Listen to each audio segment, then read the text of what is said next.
Okay, so let's get started with the class.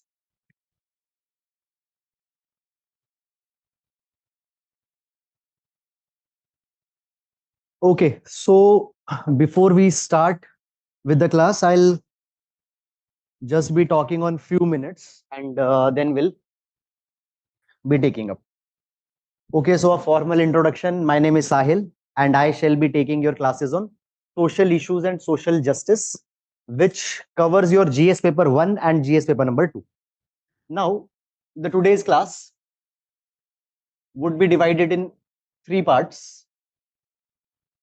First, we'll be basically be discussing about the agenda of the class, basic orientation and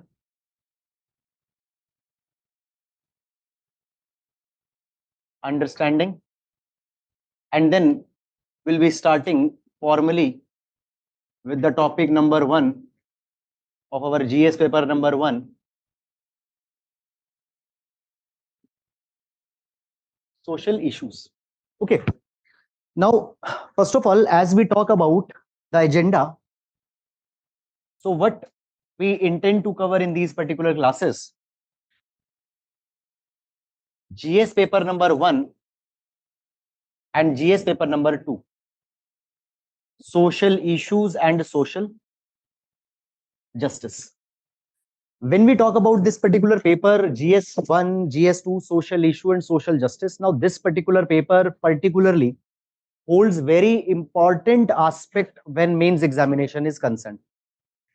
Can you just tell that how many marks questions are coming from this area if you have any idea? By the way, we also shared a video on YouTube. If you have seen that, or if you have any rough idea how many questions are coming from this area. 100 marks. Okay. Any other guess? 70. I'm talking about this entire area, social issues and social justice. 75 marks. Okay. What else? Any other guesses? So we were asking this thing that how many questions are coming from this area. So this area, 150 to 160 marks worth of questions are coming every year from this particular area. Okay. Now, if we just see, so as preamble is the key to the makers of the constitutions, their minds. So UPSC papers, they are the key to where the UPSC is asking questions. Okay. Fine.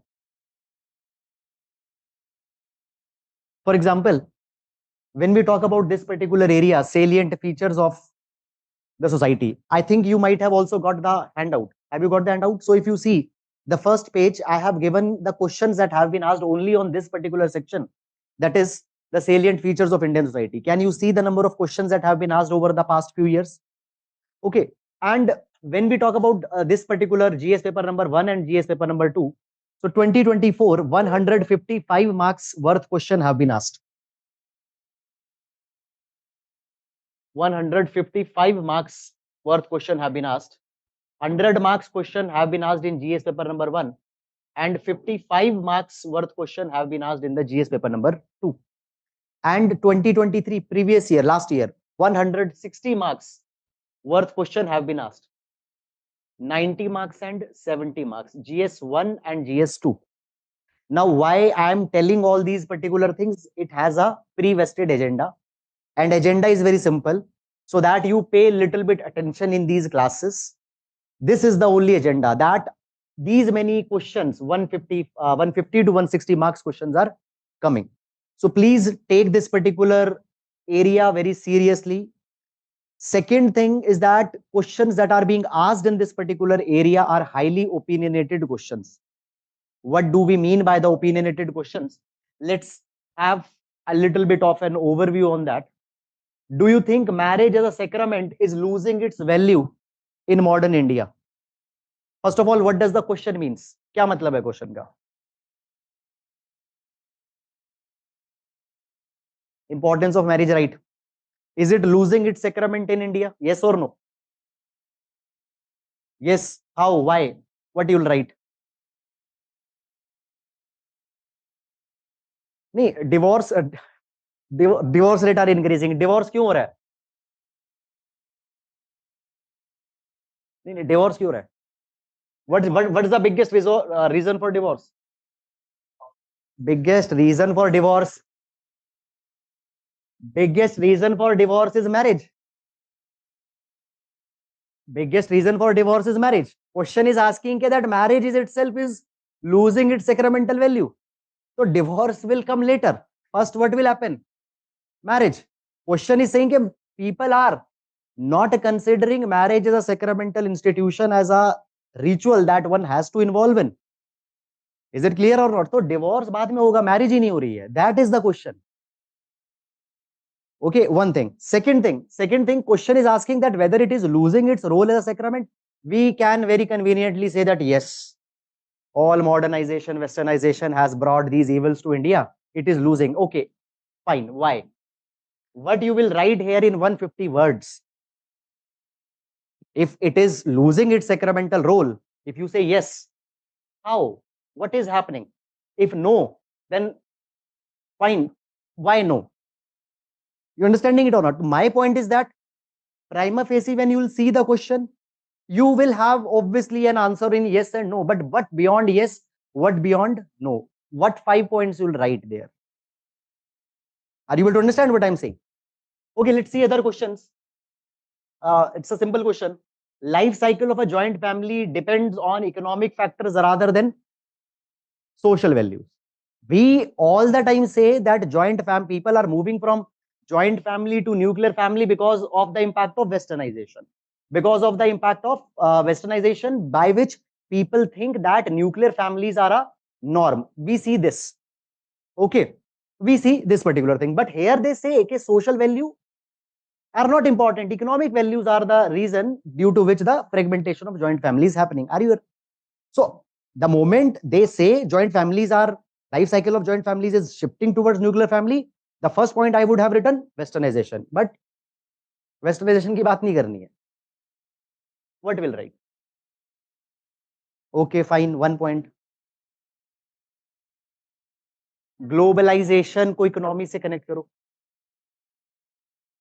Okay, fine. ठीक है. What else?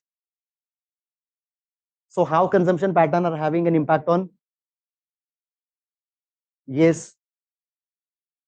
ठीक. Fine. Migration, industrialization will be 1 point. Fine. Okay. Yes, your points are right.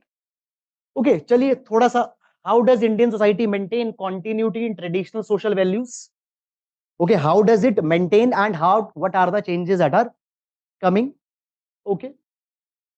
Let's see the question on caste. For example, what type of questions they are asking? Okay, we have this question. Caste system is assuming new identities and associational forms. Hence, caste system cannot be eradicated. Okay. Just prima facie, we are doing a kind of a warm up on type of questions that are coming. I am not expecting that nahi, pura ka pura bhi answer aa jaye. What new associational forms caste system is assuming? Politicization of caste. Okay. Right. Any examples? Sanskritization to theek hai. Okay. Now, fine. Politicization of caste, same thing. Okay. So I think you got the idea. Idea is this only, to demonstrate that the type of questions that are coming, they will require little bit of broad and little bit of in-depth understanding of these particular topics. Then only we will be able to write good quality answers. So objective is not just to fill the pages. Objective is that we should be able to write good quality of answers, and we should be able to lace it up with as many examples as possible. Okay, so 2 things. Number of questions are more, and questions will require little bit of in-depth understanding. That is one thing that just I wanted to portray. So as of now, the agenda is this, that we'll be having around 12 classes. And in these 12 classes, we'll be covering both social issues and social justice. That is GS paper 1 and GS paper number 2. Success of our class will simply be measured on the basis of one metric. And metric is that after doing this, are you able to solve the questions or not? Have you developed that particular understanding or not? And in this particular direction, we will be using the previous year questions as the gold standard, and on that particular basis, we will be taking forward the classes. Is it clear or not? So with this, we are done with this first part, that is the agenda for the class. Online students, if there is any doubt, you may ask. As of now, I don't find any questions here. Just a minute. Okay. Then little bit of an orientation and better orientation and understanding. What is a social issue?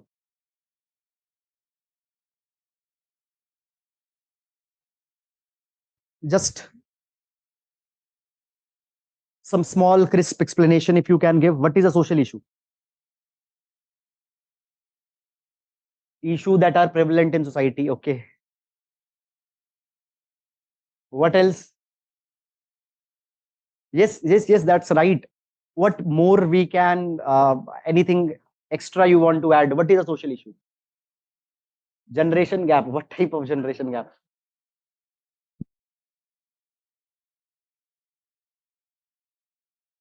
Any, right? Good, nice. Problems that we see in everyday life. I have seen you somewhere. Problems that we see in everyday life. Okay. What else? Problems that come with modernization. Problems that come with modernization. Okay. So is modernization some negative kind of phenomena?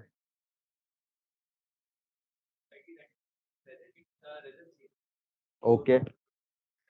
Okay. See, what is a social issue? Social issue is any phenomena which has two properties.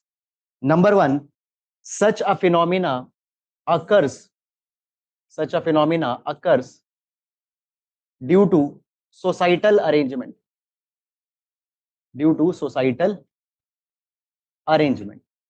What do we mean by societal arrangement? It means that it is not a natural phenomena.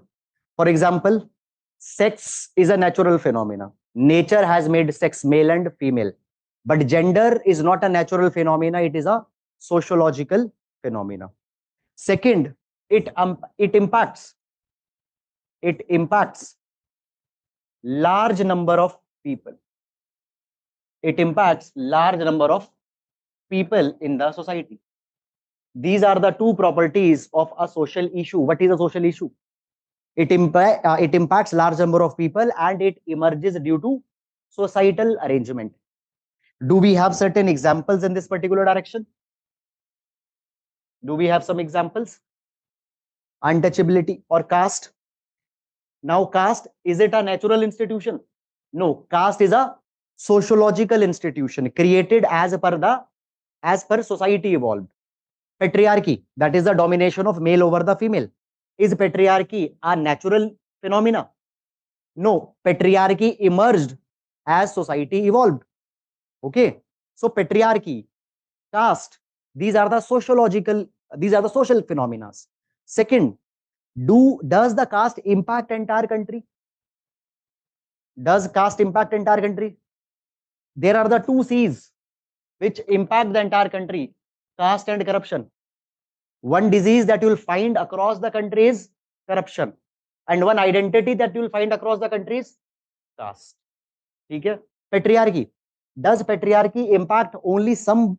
Does it impact a particular group of women? No. Patriarchy impacts everyone. Is it clear or not? Gender pay gap. You will find not only for the women in the blue collar jobs, you will find it for the women in the higher rungs. Is it clear or not? Chalo. Poverty. Often even we put poverty in We often place poverty in social issue. Yes or no? But prima facie, poverty seems to be an economic issue. What is poverty? In its most basic sense, what is poverty?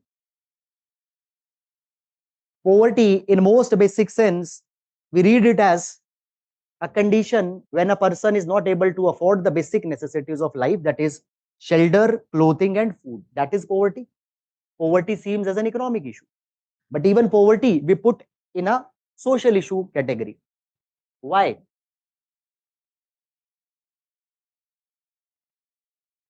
See, this thing that poverty is not simply because that some people are untalented. It is not because that some people don't have a capability.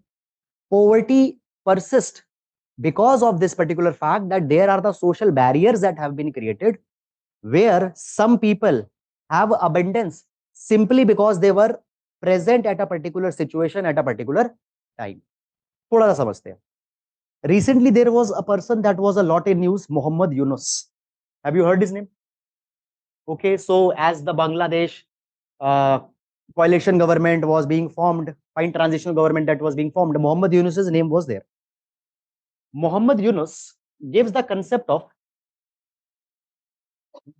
you can use these references in your essays. Muhammad Yunus gives the concept of bonsai poverty.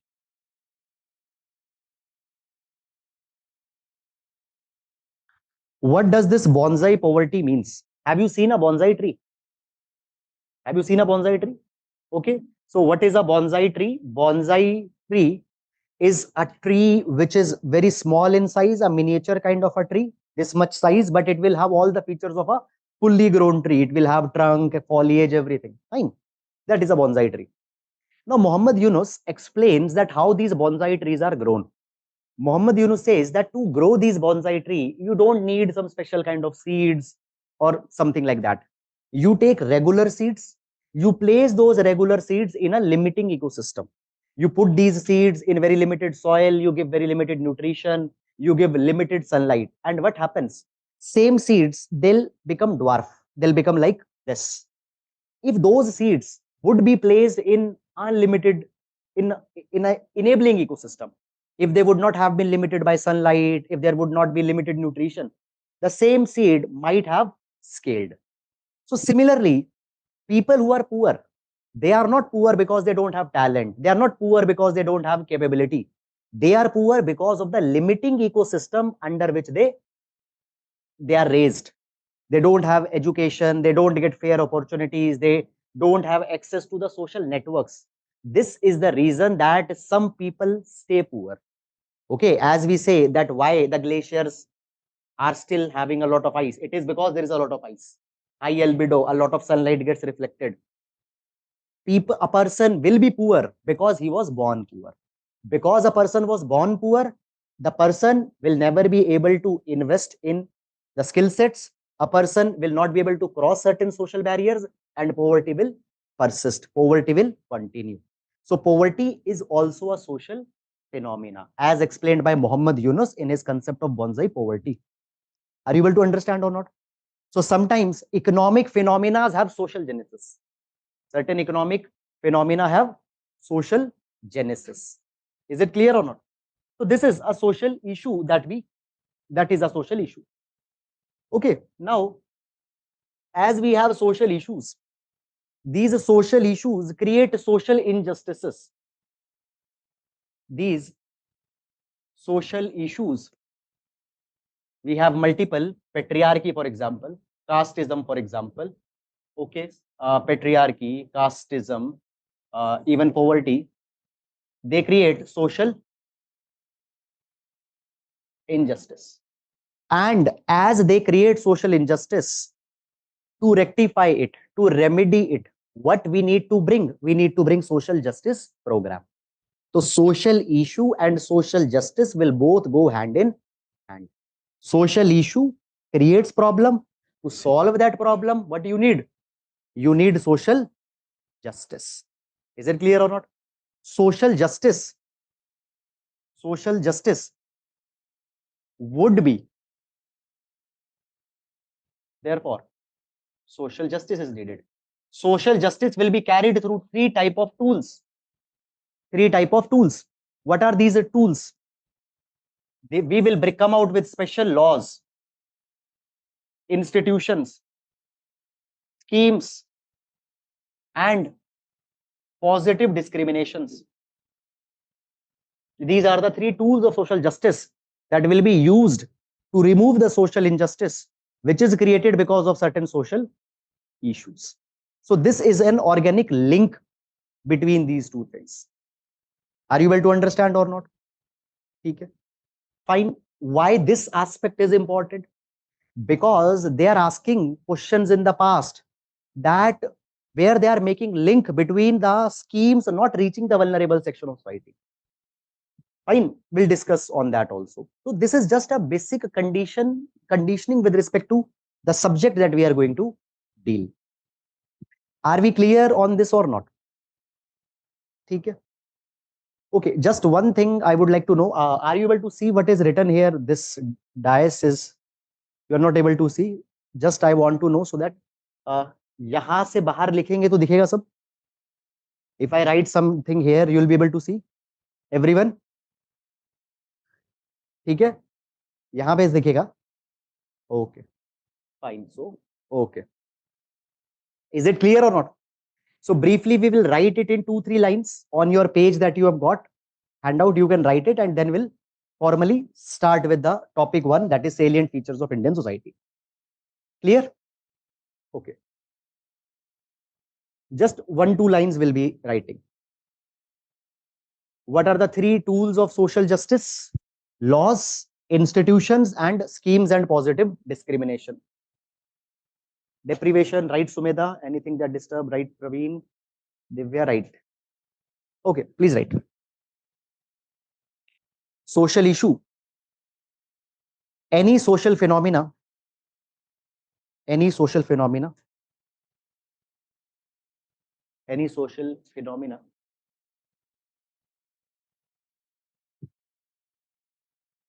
which has two properties that is, A, it emerges due to societal arrangement.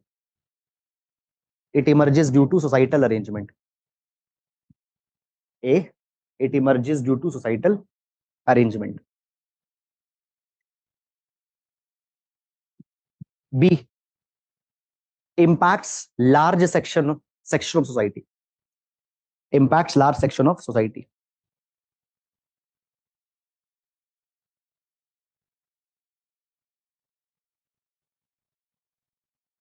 Is it clear or not?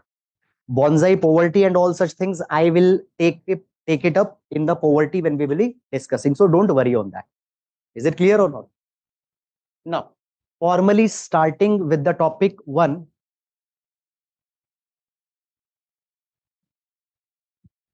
Sir, please suggest books. I understand it's a crash course. Still do. Okay. I would be very clear on this. When you talk about the social issue and social justice, we have a lot of books. For example, there is book of Ram Ahuja. There are your NCERT books also.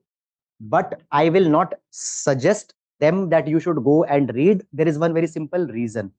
Reason is that these particular books have more orientation of sociology, but GS1 and GS2's orientation is more contemporary. Okay, and whatever the relevant attachments are there, I will already add it in your notes. So it is my duty and my responsibility to ease work for you. So my point is that please don't go in that. It's not because I don't want you to suggest. I can suggest a lot of books, but that will not serve the purpose. Is it clear or not? Okay. So वो है बस एक reason. Topic 1.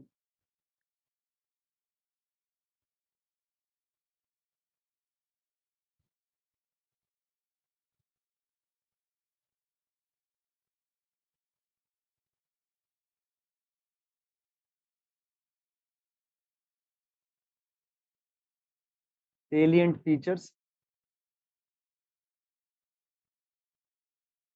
of society. And still, if you want a kind of a book list, I will provide it also. ऐसा कोई problem नहीं है, ऐसा नहीं है कुछ भी. Salient features of Indian society. Okay. First thing, before we go in this salient features of Indian society, what do you mean by society? What do you mean by society? What is a society? How you'll explain society?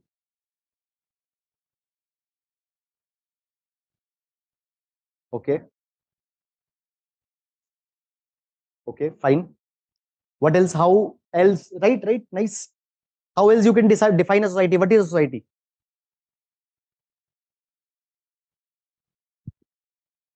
Okay. Right. Okay. We'll try to keep the class a little bit participative because the nature of paper is such. See, what is a society? It comes from the word socius. Society comes from the word socius, which means companionship. Which means companionship. What a society is? Society is simply a collection of individuals and their consistent interactions with each other through social institutions, relations, and organizations. Okay, this is a class. Can I call this class as a society or not? Yes. Why you are a society? Number one, you are a collection of individuals. Second, you are consistently interacting with each other. You are interacting in the capacity of classmates. You are interacting in the capacity of friends. You are interacting in the capacity of aspirants. You're getting it or not? So, what is a society? A collection of individuals and their consistent interactions with each other through certain institutions. For example, marriage is an institution, family is an institution. Okay, institutions, organizations, and relationships. That is a society. Now, when we talk about society, okay, अभी हम लोग क्या कर रहे हैं? What we are doing right now? Right now, we are just discussing about the society. Once we'll understand the aspects of society, then we'll go in the salient features of Indian society per se. Now, there are some basic attributes of a society. There are some attributes of a society apart from this. Number one, common culture. Common culture. So every society will have a common culture. This is a basic. What do we mean by? Yes. Socialization is a complex process by which individuals interact with each other and understand how to behave in a society. That is a socialization. Samajhte? For example, there are two kids that were born, twins. At the moment they were born, one was shifted to US and other was shifted to, let's say, Bihar. They meet after 20 years. Now, when they are meeting after 20 years, both have same genetics. Will their outlook be same or different? Different. Their taste will be different. The language they are speaking is different. The way they treat others is different. Everything is different or not? Why? Because their socialization has happened differently. One thing. Application. What is socialization now? What is the definition of socialization? A complex process by which an individual learns and understands how to behave in a society. What is acceptable in a society? That refers to the socialization. It is done by certain agents. Who are these agents? Parents, educational institution, your society, your peer group. Are you getting it or not? That is a socialization. Are we clear or not? So, society is a collection of individuals and their consistent interactions with each other. Major attributes of society. Number one, there will be a common culture. Question comes, why a common culture is a major attribute of society? Why a common culture will be major attribute of society? Okay, what else? A common culture is very important because a common culture creates camaraderie. What is camaraderie? Camaraderie refers to a sense of intimacy towards each other. It refers to a sense of bond towards each other. Why this camaraderie is important? Let's take one example. Suppose you are living in US. One fine day, you find this thing that there is a family that has moved in your neighborhood, and you find that these people are actually from India. Then you find that not only they are from India, they are actually from your city. They are from your city, okay? They are from your neighborhood. Moment you'll know this thing, what will happen? A sense of, ऐसा मन में करेगा ना कि जाके मिलते हैं उनसे. A sense of bond or a sense of intimacy will be there in your mind or not? Why? Because your and their culture is same. Now you just tell me one thing. Can there be a society if individuals are not living together? Can there be a society if individuals are not living together? No. Society has to be the collection of individuals, right or not? Why individual will live together? They need some common bond. And that common bond will be given by common culture. So therefore, a common culture is the most important feature of a society. Fine. But if we talk in the present times, 21st century. Now, 21st century is one which is characterized by certain things such as hypermobility.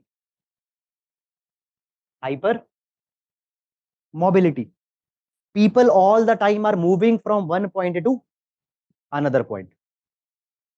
Secondly, 21st century is also characterized by emergence of liberal,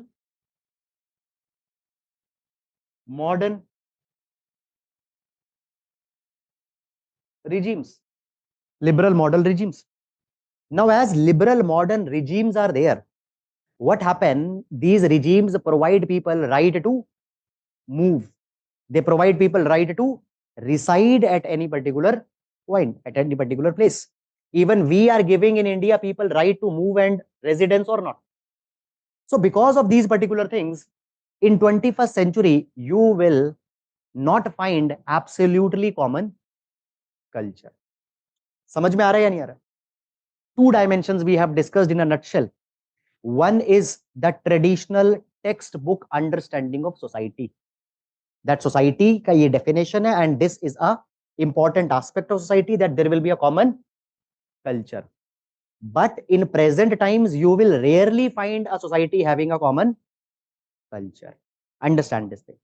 All the time people are moving from one point to other point or not? They are moving. For many reasons they are moving. A lot of you, I expect, a lot of you, I hope, I think you are not from Delhi, a lot of you. You have come here from some other part for education. Somebody will migrate for job. Somebody will migrate for something else. People all the time are migrating.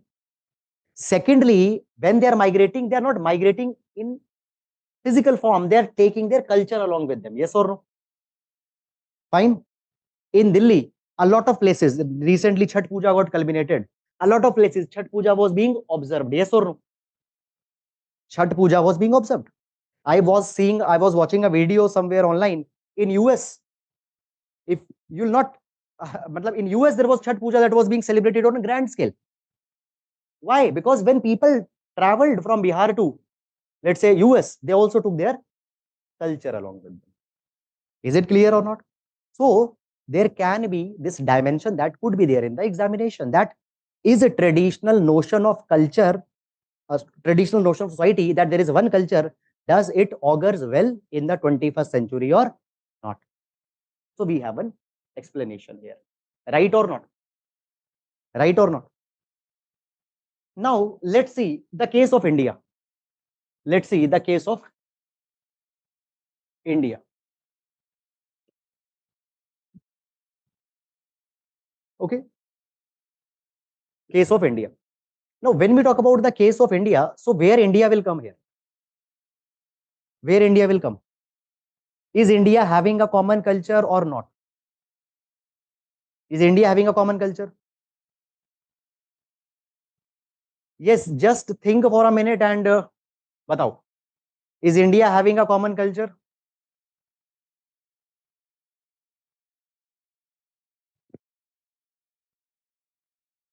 Okay. Broader scale, yes. What broader scale? Yes.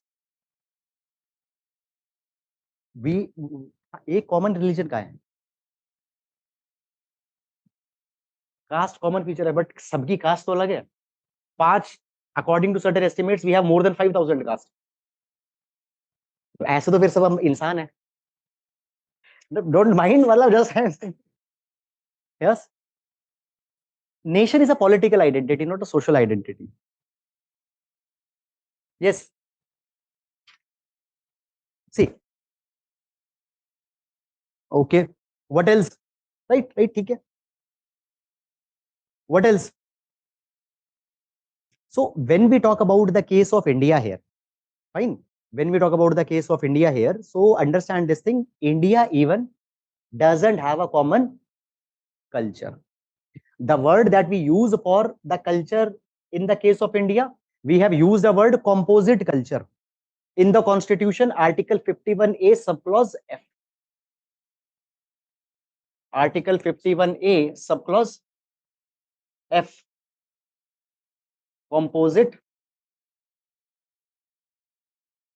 culture. It is not a common culture that we have in India because practical necessity today is such that no place can have a common culture. Common culture can be there in North Korea. Common culture can be there in North Korea or in certain countries where strict imposition of one culture is there. For example, you go to Taliban ruled Afghanistan. There you might find one culture. But in liberal modern regimes, you will not find one culture, you will find multiplicity of cultures. Is it clear or not? Okay. Now, if you just give me 10 seconds to connect the dots, please see here. We started with the topic 1, salient features of society. But before starting salient features of Indian society, this is the topic. But before starting this, we have started the discussion on what is a society. What is a society? If you have notes, please you see in your handout, there is 2 line definition of society I have given, right? Are we on the same page? Society का दो line का definition. Then when we talk about the society, what are the major attributes? What are the major attributes? What are the major features of society? We have discussed that common culture is a major attribute of society. Why common culture is a major attribute? Because it gives camaraderie, a sense of intimacy. Then after that, we discussed that, however, in the present modern times, no society can have absolute common culture. Why? Hypermobility, and second is modern liberal regimes. Yes or no? In fact, in the case of India. So we never use word common culture in context of India. What we use? Composite culture. Where it is mentioned? Article 51A, subclause F. It is mentioned. So today, what we will find? Today, what we will find? We will find multicultural and culturally pluralistic societies. This is what we'll find today. Is it clear or not? Now, as we talk about multicultural and culturally pluralistic society, there can be certain models of multicultural or culturally pluralistic society. By the way, these two words are not same. They are different. I'll be discussing them separately when I'll discuss the diversity topic with you, but as of now, we'll use them together. So there can be certain models of multicultural and culturally pluralistic society. What models do we have? Number 1, salad ball model.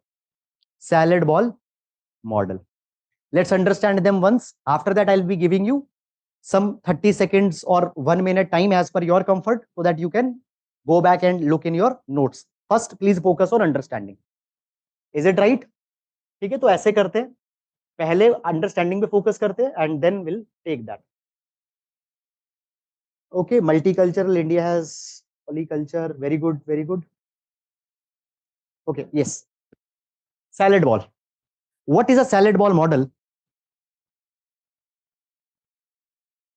If you have ever seen a salad ball, have you seen a salad ball? First of all, not the India ka shadi wala salad ka wo stall, because there they make a very beautiful symmetry there. We are talking about salad ball in a traditional sense. What happens in salad ball? There are so many vegetables and different things that are there. Everyone has its own color, texture, taste, everything. They are just kept together.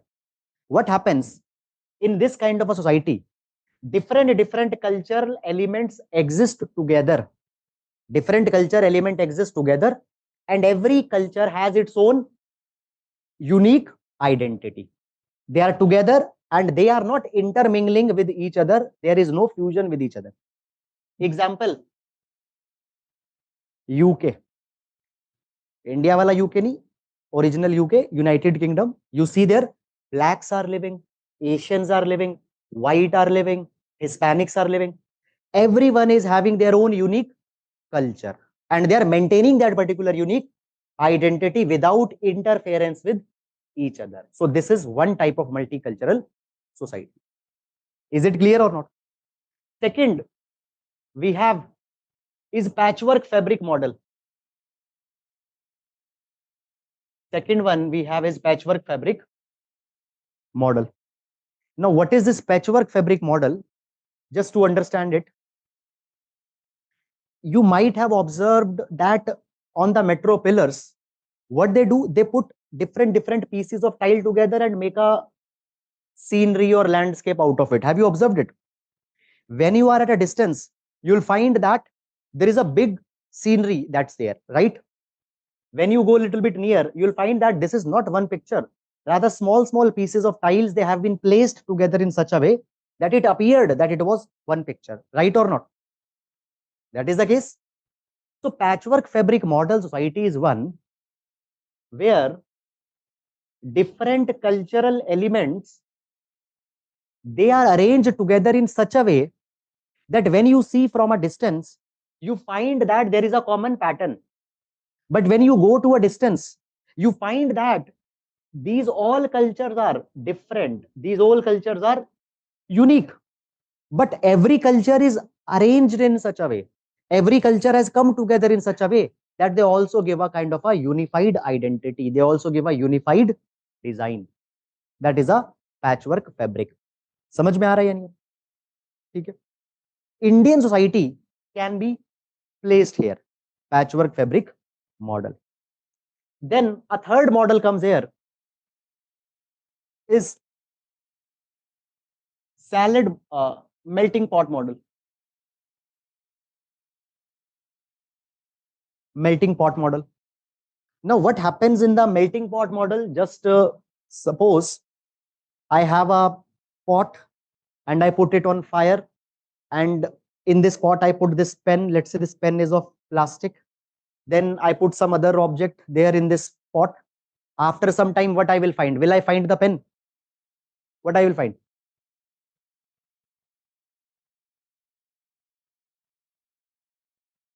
What will happen? After some time, I will find a kind of a paste.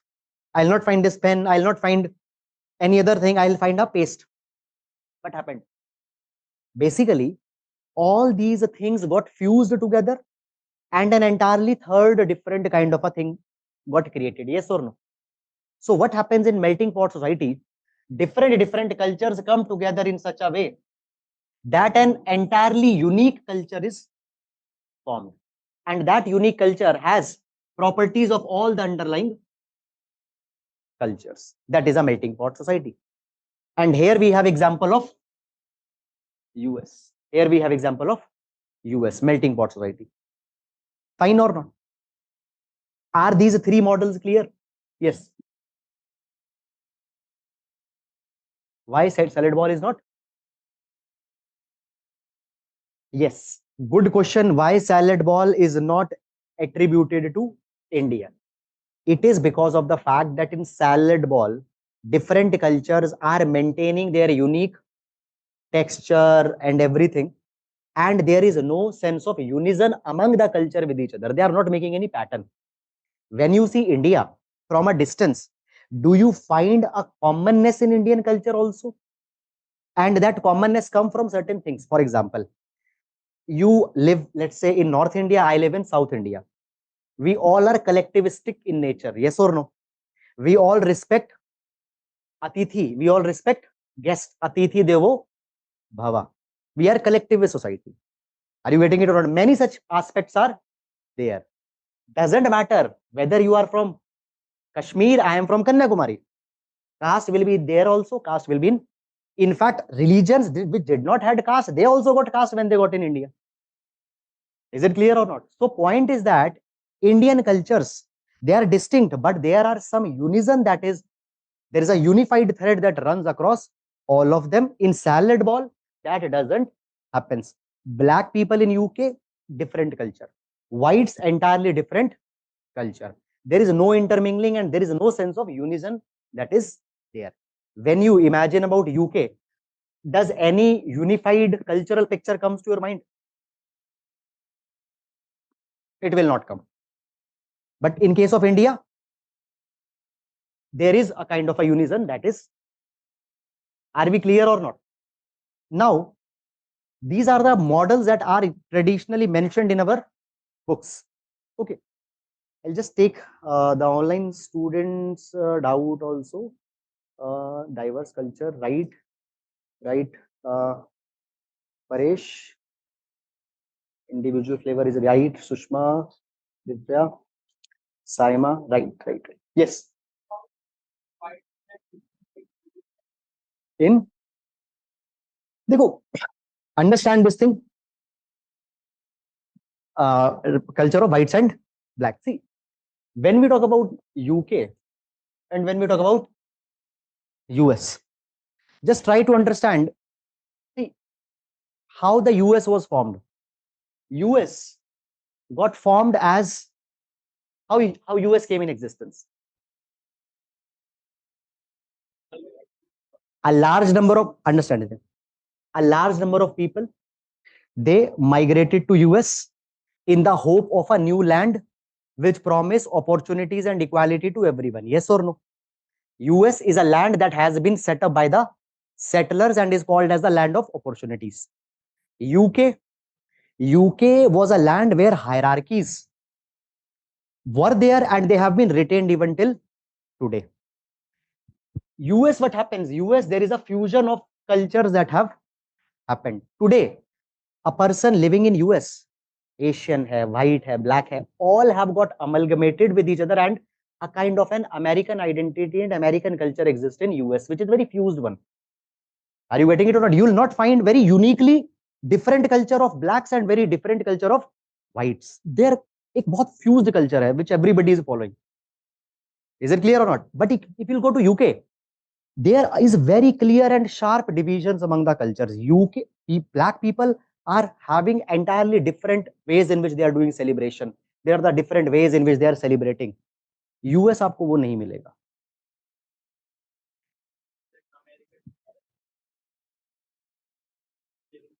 हाँ हाँ वो तो है. Yes that's it. Now these are the traditional models that we discussed. Thali model. This model's utility will run beyond this topic. I'll show you how in questions. Thali model. Okay. Now, Thali model. How this Thali model came in existence? To understand that, first we'll understand some basic background. Actually, Pew Research conducted a survey in India. And in this Pew Research Center research survey, there were some questions that were asked from Indian people. Question number 1, is diversity a benefit? 53% people said that yes, diversity is a benefit for India. Second question, is it important to respect other religions, other culture to be truly Indian? 84% people said that it is important to respect other cultures to be truly Indian. You cannot be a true Indian if you don't respect other culture and other religion. Third, then a question was asked that you are so much, you respect and love other cultures. How or what about marrying the person of other religion? How about marrying other religions person? Then the people got offended. They said कि आप ज्यादा हो रहा है, ठीक है, अब आप तुम कुछ ज्यादा फ्रैंक हो रहे हो. That okay, fine, diversity is good, respecting other religion and their culture is good, but how you dare ask this thing that will you marry other religions person? Fine. So it came, then this startled the surveyors that what is this happening?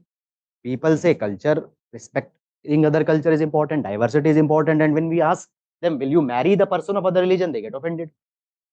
How you'll explain this? How you'll explain this? Okay, how you explain this? Right, Divya? How you explain this? Batao. Two explanations can be there. One explanation that we are hypocrites. ठीक है, that when you are asking all these things तब तो ठीक है, लेकिन जब बोला कि शादी कर लो तब करेंगे नहीं, बात करने के लिए सही है. And one answer is that actually there is some other deeper meaning and understanding. Let's understand this. After that, we'll see Thali model, why it was given. Ashish Nandi. Okay. So Ashish Nandi, a socio-political thinker, actually explains it with the Indian model of tolerance. Explains this with the help of Indian model of tolerance. Okay. Just for the context, there are multiple times questions that have been asked in paper where they compare secularism of India and West. For example, this particular year, if we see 2024, there was a question that was asked on the secularism. I'll read the question. Discuss India as a secular state and compare with the secular principles of the US. 15 marker question this year 2024 has been asked. 4 times the question on secularism have been asked, and majorly they are comparing the India and the other model, that is the Western. There can be a possibility that they can also ask a model on comparison of tolerance of India and the West. That answer will also flow from here only. Now, Ashish Nandi explained the Indian model of tolerance. He say this particular thing. He explains Indian model of tolerance with the word unheroic form of tolerance. Unheroic form of tolerance. Yes, what does it mean? Actually, idea of tolerance became popular in West during the period of Renaissance. And what was the tolerance? Tolerance was this, that you will divest, you will let go of your prejudices against other cultures, other religion, and you will embrace their culture. You will merge with these people who are having other culture. That was the model of tolerance that was born in West. It is called as tolerance of enlightenment. Tolerance of enlightenment. Also called as heroic model of tolerance. It was considered as the quality of a hero. A hero can divest all the prejudices and can let go of all these things and can declare a brotherly love. When we come to India, we don't follow this particular model of tolerance. In India, our model of tolerance is creating mutually agreed boundaries and respecting those mutually agreed boundaries. These boundaries are created by both the sides. Now, this question was there that will you marry the person of other religion? It's not that I don't want to marry the person of other religion. Even the other religion's person don't want to marry me. Is it clear or not? Ashish Nandi gives the case study of Kochi. Ashish Nandi gives the case study of Kochi. In Kochi, there are Catholics that are living, Muslims are living, Hindus are living, some Parsis are living. And in past 400 years, there is not a single big riot that happened in the Kochi, though so many religions are living together. Why? It is not because they have declared brotherly love towards each other. Rather, it is because of the fact that they have created mutually agreed boundaries and none of them cross those mutually agreed boundaries. And because they don't cross, confrontations don't happen. And because the confrontations don't happen, communal riots and disputes don't happen there in the Kochi. This is the Indian model of tolerance. So therefore, keeping this model of tolerance in mind, you will now get the answer. When you ask the question that is diversity a benefit, I say that yes, diversity is a benefit. I don't have a problem. I have my culture, you have your culture. Is respecting other culture is important? Yes. You respect my culture, I respect your culture. And it is important to be truly Indian. Will you marry? No, will not marry, because there is a mutually agreed boundary that neither he will cross nor I will cross. ठीक है? He and I, so थोड़ा सा गलत हो गया. So will not cross that particular boundary. Okay, but then does it means you hate each other? You don't talk? No, we talk. We are going together to school. We are celebrating birthday with each other. We are going to each other's wedding. Okay, we are going to same coaching. We don't have separate educational institutions. What does it means? It means that we are maintaining our distinct identity, but there are certain boundaries that we don't cross. Now, Thali's example comes in between. Have you seen a thali? इसमें भी सोचोगे. I think you have seen a thali, right? What happens in a thali? In a thali, there is a big giant thali. In this thali, there are the different compartments. In every compartment, a particular dish is placed. How you eat a thali? How you eat a thali? You take thoda sa rice, you'll mix it with dal makhani, you'll eat it. Then you'll take thoda sa matar paneer, you will take some chapati, you'll eat it. You'll take ice cream, then you'll take a gulab jamun. This is the way you are eating, na? I don't, मतलब you are not bringing all the things together. कि थाली आई सब कुछ मिलाओ और अब खाते हैं. You are not eating this way, right? If you are eating this way, you are doing injustice to a thali. It's a crime. Now, what is happening? You see, different dishes in different compartment, right? What happened? Dishes come together for the sake of convenience, and then they go back to their respective compartments. Dishes are not coming together in perpetuity. Dishes come together for convenience, go back. Same way, communities, people of different religion come together for the sake of convenience, will work together, will go to school together, will be colleagues. Are you getting it or not? We can be friends. But then you'll go to your home, I'll go to my home. Marriage is a social institution which brings people together in perpetuity. You understand it or not? Therefore, marriage is a boundary that we don't cross.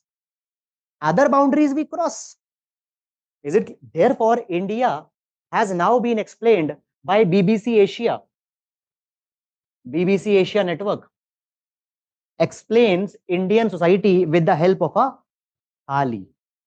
As different delicacies stay in a different compartment in a thali, same way different cultures stay in different compartment. As different dishes can come together for the sake of convenience, different culture, different religions, people can come together for the sake of convenience. But as these dishes go back to their compartment, people also go back to their cultures. They don't come together in perpetuity. Therefore, we don't marry. And this is the model of Indian tolerance, that certain mutually agreed boundaries would not be crossed. Western model of tolerance, expects that you divest prejudices and you declare brotherly love. You embrace each other's culture. But in India, neither I expect that you embrace my culture, nor you expect that I embrace your culture. Is it clear? I don't declare brotherly love towards you. You don't do that for me. This is model of tolerance. There is no thing that this is superior or that is superior. No such discussion. Every country has its own model. This is India's model. Is it clear or not? So here we get one answer as what is Thali model, and we get one more answer that how Indian and Western model of tolerance are different. Is it clear or not? Yes. Why the word unheroic? Right. Why the word unheroic? What I discussed here, that model of tolerance became popular in the West, and it was called as tolerance of enlightenment. It was called as heroic model of tolerance. It was believed that it is a hero like quality, because a hero वही है ना कि भाई मर्द है, सहन करेगा, दर्द नहीं होता, हीरो और ये सब कनेक्ट किया हुआ है, ठीक है, सोशोलॉजिक मतलब, ठीक है. So it was considered as the quality of a hero, that a hero will bear it, will, ठीक है. India का tolerance is not heroic, it is unheroic. I will not bear your, मतलब I will not absorb your culture, and I don't expect you to absorb your culture. Are you getting it or not? Understand this thing. It is said Indian model of tolerance believes this thing, that eventually, suppose I make you do something which you are not aligned with, you'll do certain days, after that you'll get frustrated, right or not? At the end of the day, if you'll do the things that you are aligned with, you'll be comfortable, I'll be comfortable. This is what Indian model is doing. Kochi, why no communal dispute? Because everybody has accepted boundaries which nobody is crossing. This is something that's there. Are we clear on this or not? Yes. Okay, yes, we'll discuss that. Other doubts? Okay. Divya, Anekta mein ekta, we took it. I think when it comes to marriage, there is too much of interaction, right? That was what we discussed, unity in diversity. Isn't this hypocrisy that you talked about, promoting multicultural society but call out Indian culture as hypocrite? I am not calling. I am saying that this could be one explanation, but that is not the right explanation. I myself said that ना कि ये नहीं है सही. Right क्या है? That we have a different model of tolerance. This is actually the reality. Okay. How can various cultures sustain if everyone started marrying across? That is what we discussed na, gradually. Is the Thali model equivalent to cultural relativism? Okay. Little bit different hai, same name. Okay. Yes, there was some question. How patchwork fabric model is? Yes. How patchwork fabric model and Thali model are different?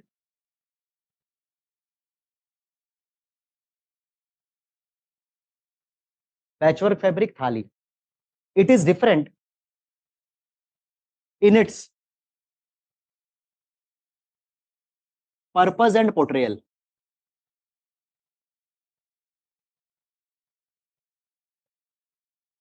Patchwork fabric model is predominantly used to show the alignment of cultures with each other. Thali model of society, it is used to show alignment with subtle boundaries which can be crossed, which may not be crossed. Are you getting it or not? So objective of the model is different. It is the purpose and portrayal of Thali model is primarily for what? To show the cultural alignment. Iska portrayal hai to show the cultures together, but also to show the boundaries that are qualified in nature. जो वो थाली के बीच में रहता है. That is the different thing. Both can be used for Indian society. Both can be used depending on the purpose. Is it clear? Naman, is your doubt clear? Okay, are we clear? Now just do one thing. Please read your handout for a minute.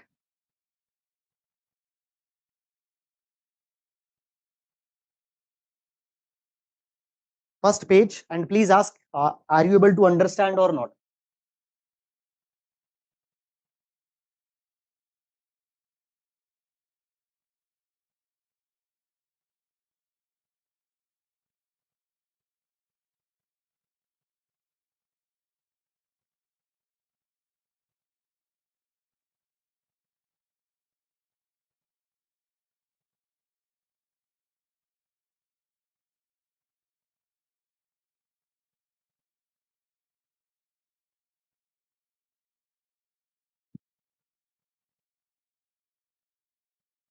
Yes.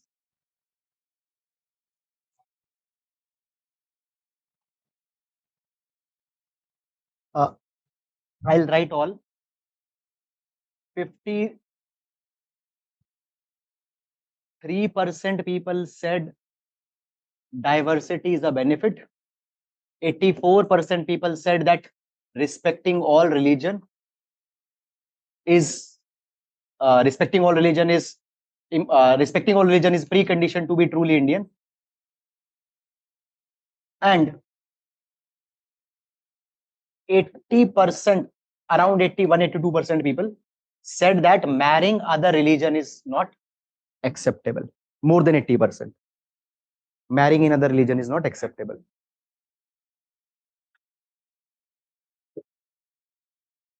Are we clear or not? ठीक है, I'll make you write थाली और patchwork के ऊपर में एक line, don't worry. Okay Sushma, I'll explain एक बार दोबारा से.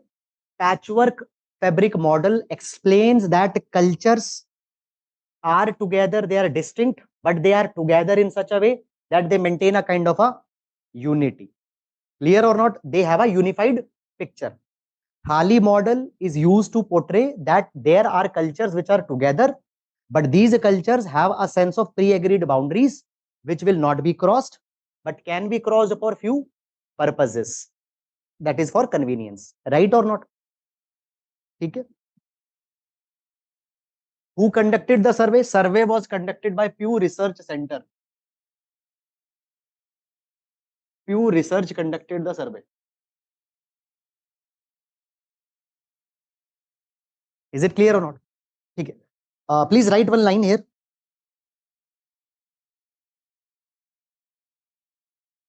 Let me open the handout. Okay.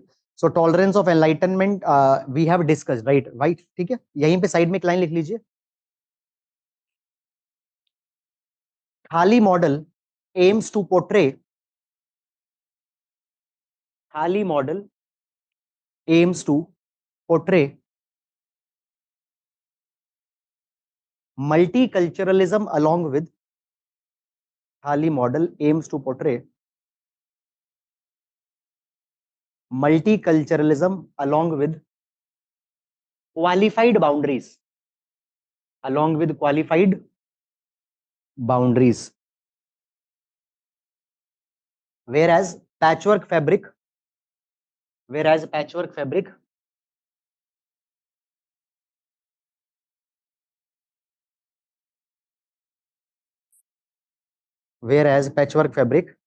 portrays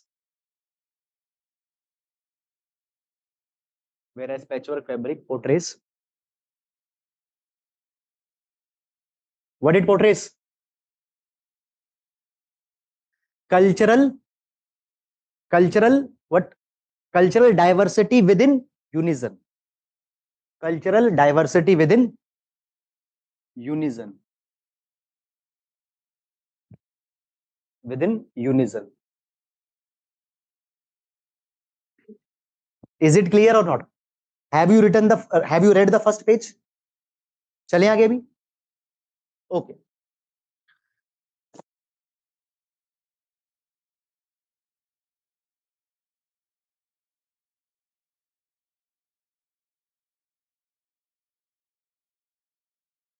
Second, when we talk about a society, second feature is there will be interdependence. एक हैंडआउट मेरे को भी दे दीजिएगा.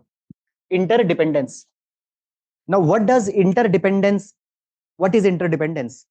Interdependence means that we are dependent on each other If in a society people don't depend on each other, what will happen?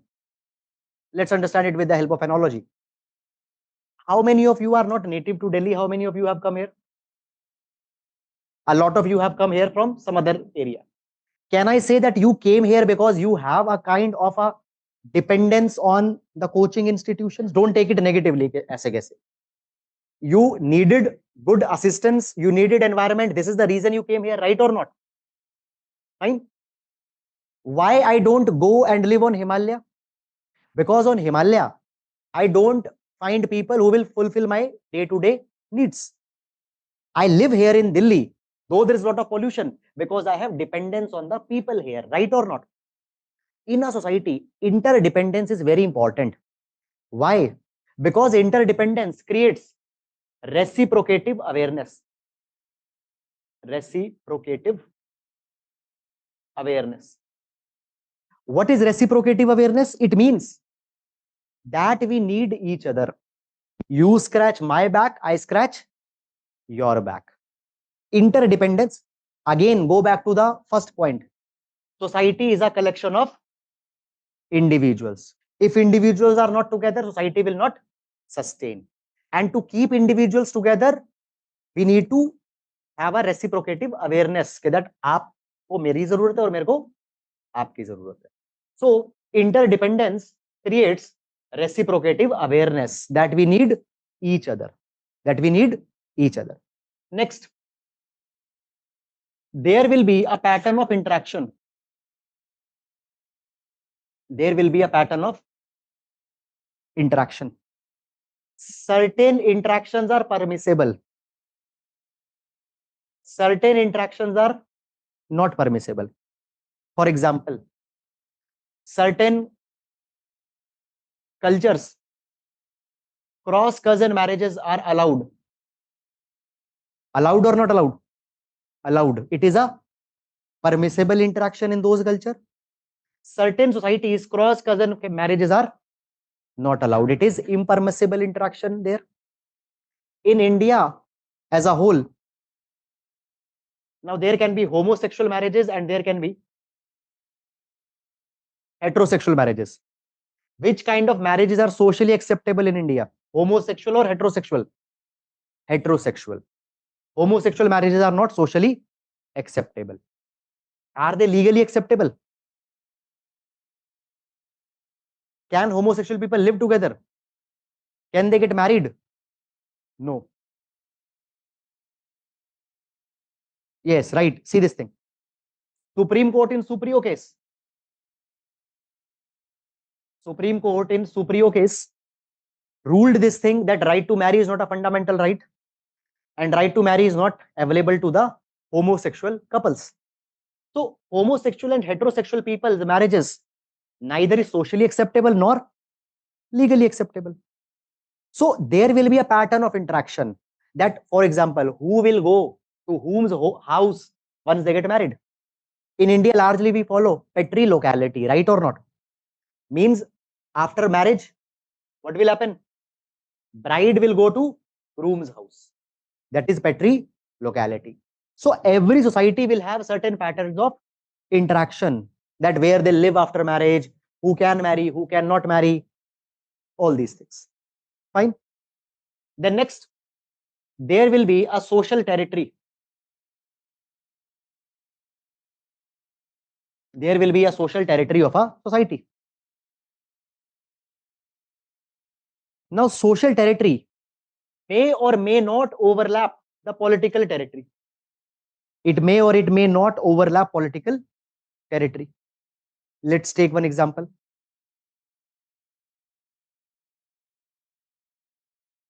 India, Pakistan. People living here and people living here, are their culture very much distinct or similar? Similar. So social territory might be something like this. We created boundaries today or some years back, but evolution have happened over thousands of years and cultures have come in existence over thousands of years. So social territory is this, political territories this. Fine. Suppose there is this particular country A, there is an ocean 1000 nautical miles, and then there is a country B, people living here and people living here. Will their culture be same or different? Different. Political boundary is this, social boundary is this. So here political boundary and social boundary, political territory and social territory are overlapping. Here social territory is wider than the, or is beyond than the political territory. Is it clear or not? A question came in UPSC examination. Do you think in India region forms cultural units rather than the state? This question was asked that do you think in India region form cultural boundary than the state? Okay, I think that question will be there. Fine. दिख रहा है क्या आप लोगों को? है यहाँ पे question? Okay. Yes, this question. Can it be said that regions form cultural units rather than the states? Give reasons with the example of your viewpoint. Okay. So yes, regions are cultural pocket all the time.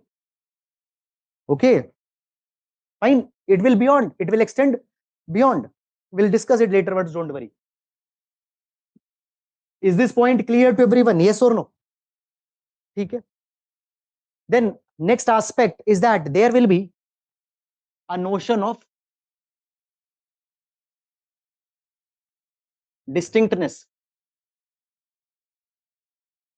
Society A, society B, their culture have to be different and distinct. If society A and society B's culture are exactly the same, then they are not two different societies. They are the one society. So cultures have to be distinct. And then last one, a society needs to be relatively self-contained system. Societies lot of needs need to be met internally. If for everything society is dependent on other society, it means that it is not a society, it is a part of that broader, bigger society. One more thing, no society can be completely independent, completely self-contained. Every society will have some dependence on the other society, but those dependence needs to be minimal, they need to be limited. Is it clear or not? समझ में आ रहा है? Fine. So these are the aspects of a society. Is it clear to everyone? Any doubt if you have, please ask. Yes, online students also, if there is any doubt, any question, you may please ask. ठीक है? Yes, Divya, Shushma, Naman, Fatima. Okay. Okay, Saima, Paresh. Clear? Chalo, moving on. Salient features of Indian society. Salient features.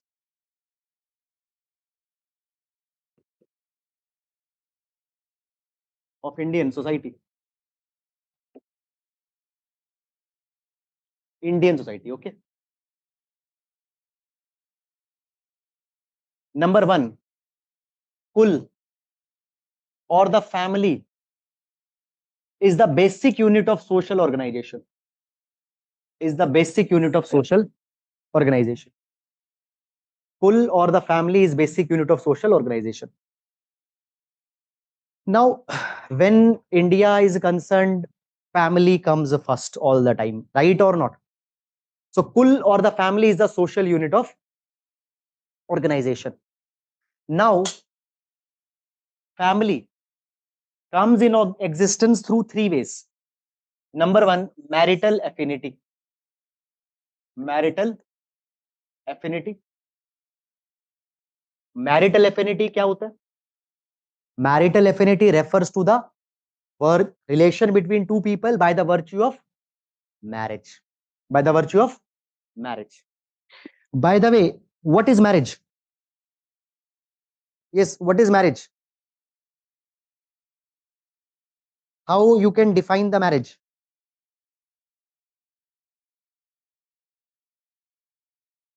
Cohabitation. Okay. How else you can right. What is marriage?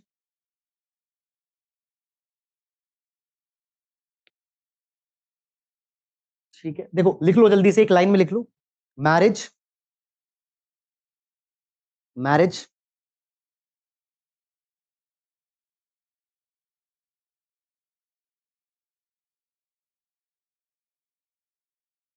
marriage is a socio legal union.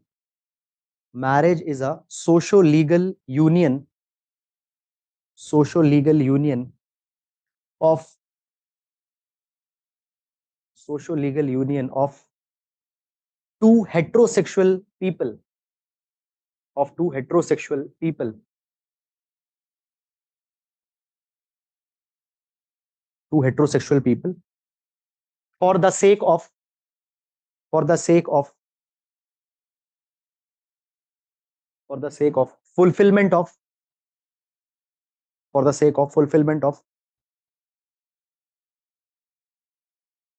psychological, for the sake of fulfillment of psychological, social and physiological needs.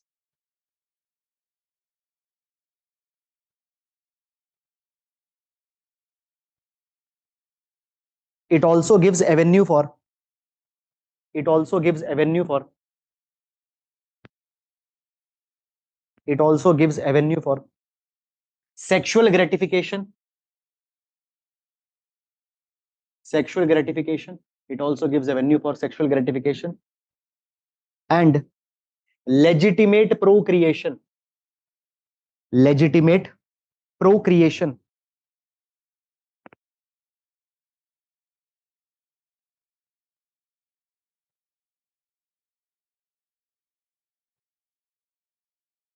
Okay, clear or not? This definition is in the context of India, right? Because Indian society ka feature we are discussing.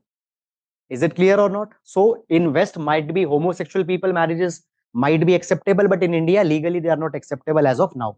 This is the reason we have used the word heterosexual, because in Indian context we are reading. So marriage, a family can come in existence A by marital affinity, that is relation between two people by the marriage, or may come in existence via consanguinity.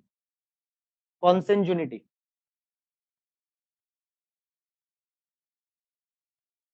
What is consanguinity? Consanguinity refers to the relation between two people through a common ancestor or blood relation. Blood relation between two people through a common ancestor. For example, let's me and my sister. What is our, are me and my sister, are we part of a family? Are we a family? How we are family? Because we have a blood relation and we share a common ancestor. So it can be via consanguinity. Third, it could be via adoption. It could be via adoption. Okay. Understand this thing? That along with these three features, there will also be, along with these three features, there will also be emotional and economical cooperation. But we need to understand one thing. Emotional and economic cooperation is also one of a underlying aspect of a family, but it has to exist with any one of them. If only emotional and economic cooperation is there and this arrangement is not there, it could be called as a household and not as a family. All the time you might be saying this thing that we live together, we order pizza together. When a pizza comes, my friend pays, next time also he pays. Is it clear? हम लोग सारा सुख दुख मनाते हैं साथ में, ठीक है? We are a family. You are not a family. Why? Because there is only emotional and economic cooperation. It has to be accompanied with any one of this in order to be a family. What is the difference between a family and a household? In a family, people have legal obligation towards each other. In a household, legal obligation will not be there.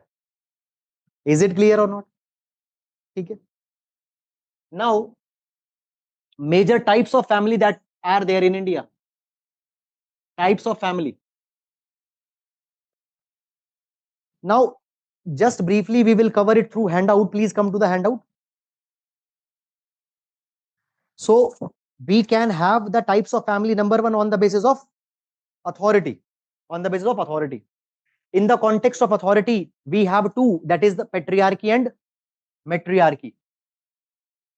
Matriarchy and what is the difference between matriarchy and patriarchy?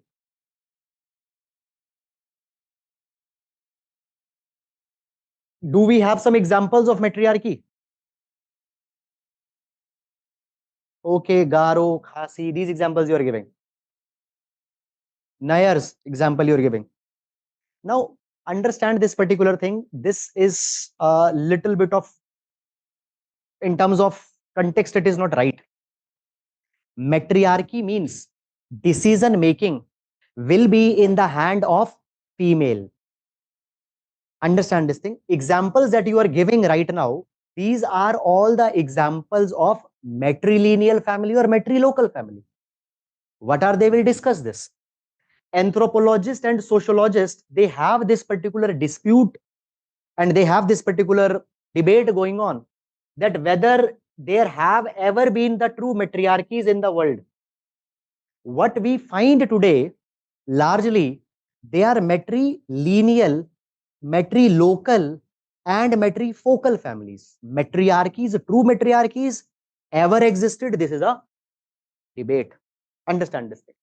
You might say that in my family, all the decisions are taken by my mother. My family is matriarchy family. No, your family could be called as matrifocal family, not matriarchal. In matriarchal, decision making is by female and female. Now, what happens in patriarchy? Decision making by male, plus male is the karta in major rituals. Who is the performer and karta of the rituals? Male. Matriarchy opposite will happen. Major rituals will be performed by females. They will preside. Is it clear? Though your family, mother might be taking decisions, but karta in rituals will be father or the eldest male. Is it clear or not? Nayar's example that you are giving, that is the example of, matrilineality, not matriarchy. What is matrilineality? We'll discuss it in a minute. Is it clear or not? Write one line, just yahin pe side mein ek line likh lo.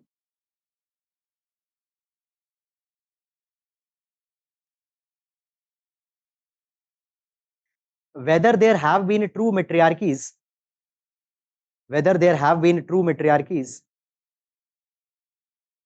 it is a matter of debate. Whether there have been true matriarchies, it is a matter of debate.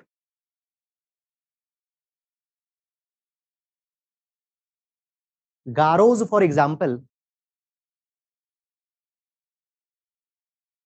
Now, Garos are a popular tribe of which state? Meghalaya. Garos, for example, practice matrilineality. Garos, for example, practice matrilineality, comma, matrilocality,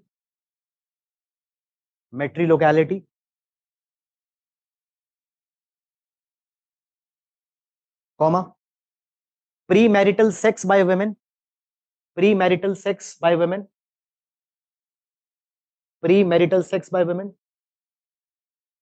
is not a big social taboo. Premarital sex by women is not a big social taboo. But still, they are not true matriarchy.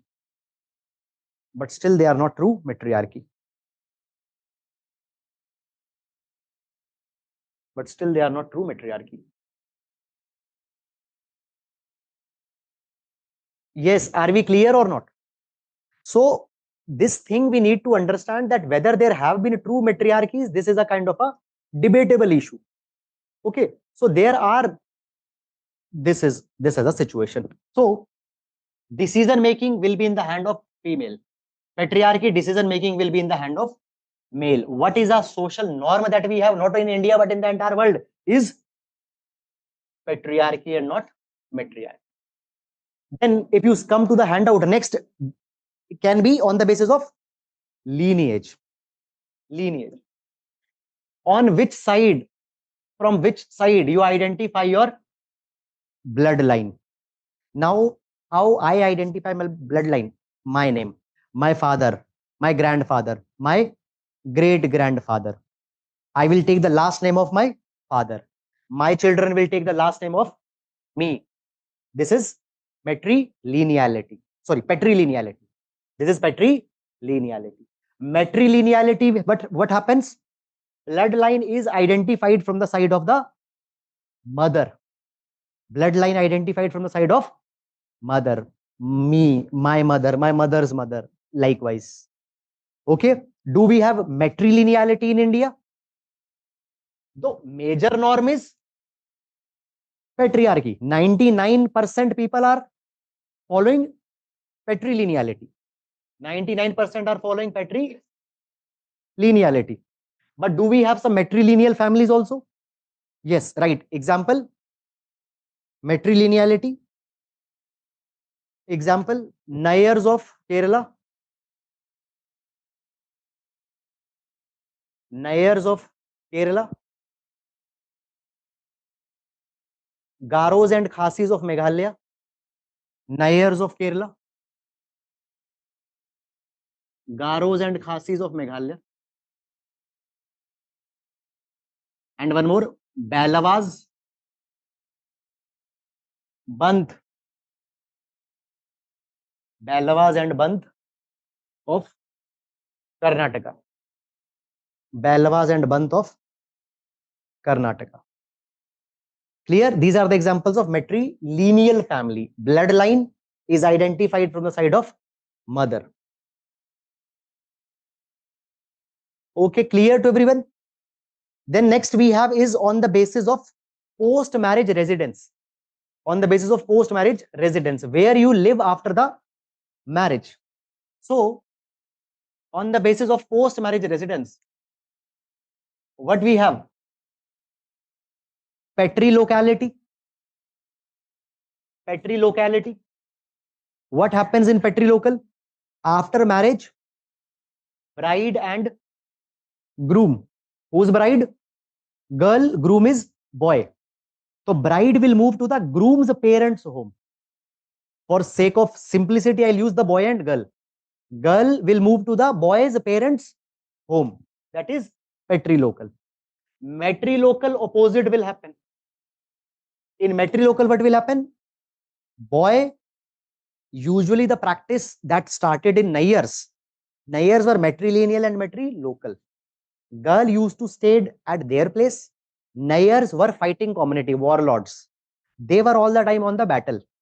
Male will come to the house of the female, fine, and they will be procreating, and will again he go back to his own home. Fine? Yes? Yes. And that was called as a sambandham. Is it clear or not? So matrilocal opposite will happen. Then there is neolocal. Neolocal. What happens in neolocal? After marriage, both boy and girl will move to a new location. They are doing job in Bangalore, they'll move to a new location. And then there is avuco local. Avuco local. Now, avuco local is a interesting arrangement. If you have not heard about it, just pay attention. What happens in avuco local? Parents, let's say they had a boy. Now, what will happen? This boy, upon adolescence, will migrate to maternal uncle's home. Will migrate to the maternal uncle's home. Will stay at the maternal uncle's home. And when he'll get married, this boy and this boy's wife will also live at the home of boy's maternal uncle. Are you able to understand or not? ठीक है? Yes. What happens in the avuco local family? In avuco local family, let's say this is father and this is mother. There is a special relation with the maternal uncle, that is mama. There is a special relation with maternal uncle, that is mama. What will happen? The boy will move to the mama's house, maternal uncle's house when he will reach adolescence. When he'll get married, he and this boy's wife, they will also be living at the maternal uncle's house. This is called as avuco local. Are you able to understand now or not? I can make you write in one line if you want. ठीक है, समझ में आ गया सबको? ठीक है, example Nayars of Kerala. Nayars of Kerala.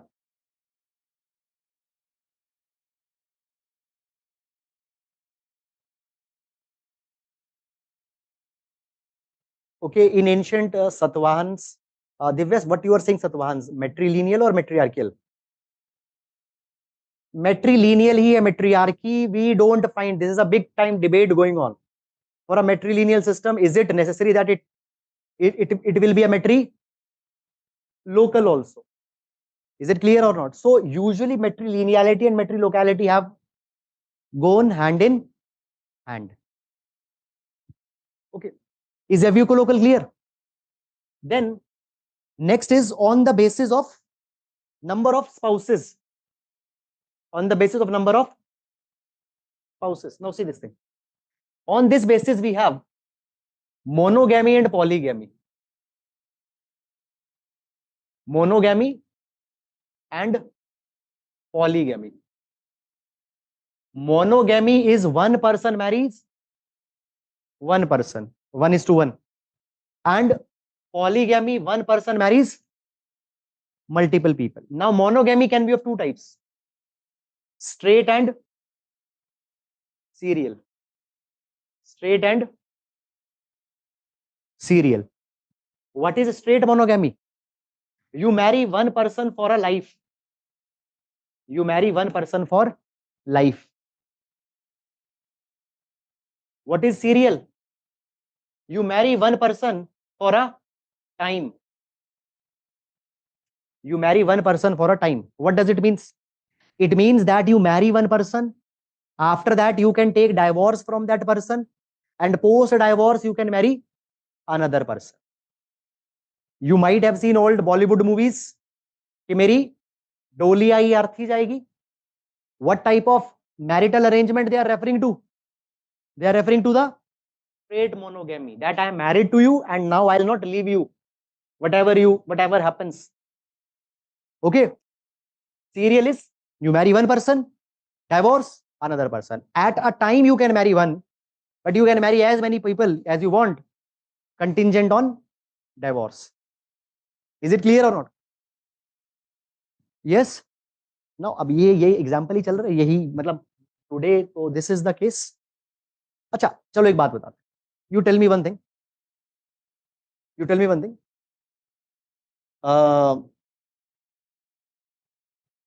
In India, post independence, we have moved to serial monogamy among Hindus. Is it right or wrong?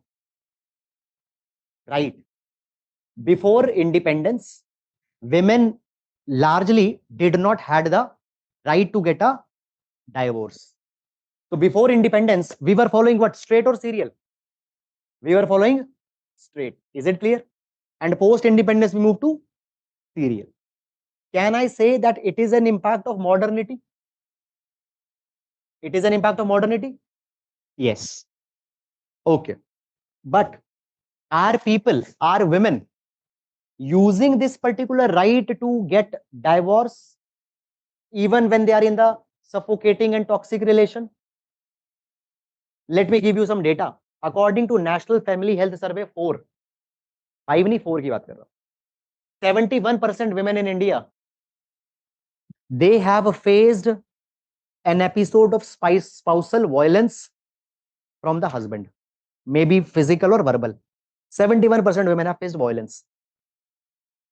But is divorce a socially acceptable norm in India? Yes or no?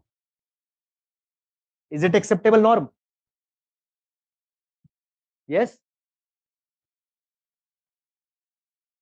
it is. How many people are actually going for divorce? Very few. What is a norm? Norm is what is happening on a mass basis. That is a norm. So can I say, now listen very carefully, and this can be a question in examination because the type of questions that are coming. Now, pehle sunna. You can write it if you want later. Modern liberal laws and modern interpretation of the law brings change as a matter of revolution. But society changes through the process of evolution. Is it true or not? What I'm saying, as a matter of liberal law, revolutionary change will come. Overnight change will come. But society will adapt to those changes gradually and slowly. When women got right to get divorce, that was a revolutionary change. Overnight, women got a right to seek divorce. But women are still not using that particular right. What is happening? As a matter of evolution, maybe women who are in suffocating and toxic relation, they will use it. This will always happen. Yes or no? Can you give me more example? Can you give me some more example of this thing? Okay, ठीक है, ठीक है, right? What else? Okay, right? Some more examples. Okay, fine, right? Or the year. Yes, online students also, higher education for women. Okay, consensual homosexual relationships. They are actually homosexual relations. ठीक है, ठीक है. Legally acceptable है, मतलब crime नहीं है. Marriage is not acceptable, those two. Clear or not? ठीक है. चलो, we'll take more examples. And then there can be polygamy. Then there can be polygamy. Polygamy is marrying multiple people. Polygamy can be of two types: polygyny, polygyny, and polyandry. Polygyny and polyandry. What is polygyny? When one male marries multiple female. What is polyandry? When one female marries multiple male. Polygyny is practiced. लिख लो example of polygyny. Write example of polygyny. Example of polygyny. Muslims, certain communities of Muslims and Nagas. Certain communities of Muslims and Nagas. Polygyny. This one. Certain communities of Muslims and Nagas. Polyandry. Toda tribe of Nilgiri.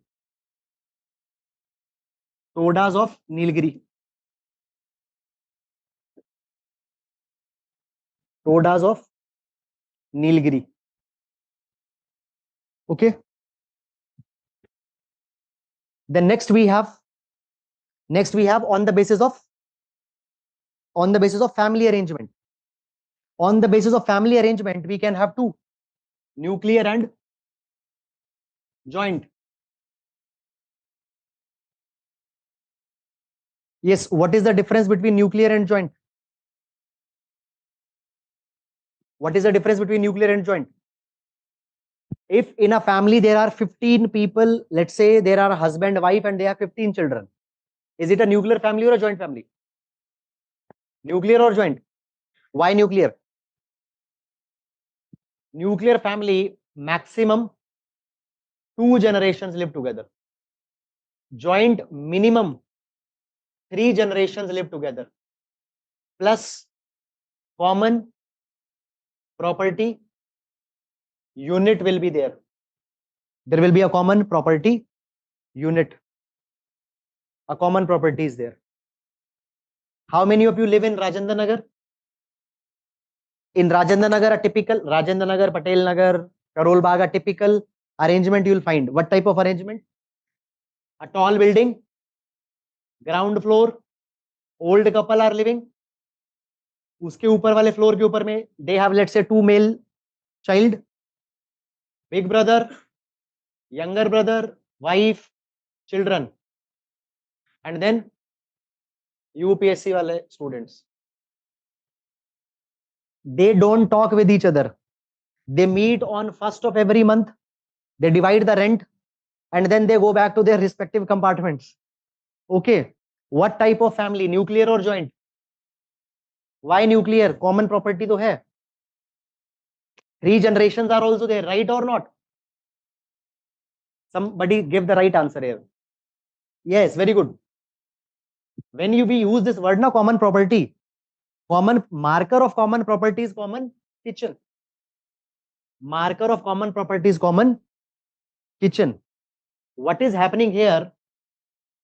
What is happening here? There is no common kitchen.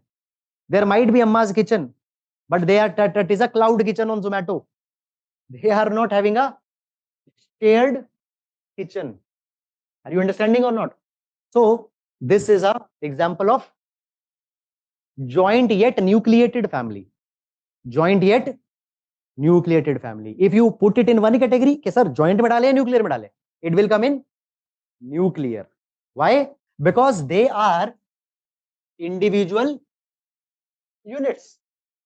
They are living in one building, but that is not a common property. Why? Because kitchen is not common. Kitchen is separate. Is it clear or not? Hatti community of Himachal. Yes, many examples are there. Triple तलाक ban तो देखो समझो, अब triple तलाक ban में तो legal और social दोनों ही आना पड़ेगा, बिकॉज वो तो that is a different thing, वो तो करना क्राइम हो गया. ओके चलो, now one very important critical aspect, listen very carefully. Over the years, modernity and westernization has impacted the family in 2 different ways. One is positive way and other is negative way. 2 examples I want to give. Positive. Post independence, right to divorce was given to women, right or not? What happened? We moved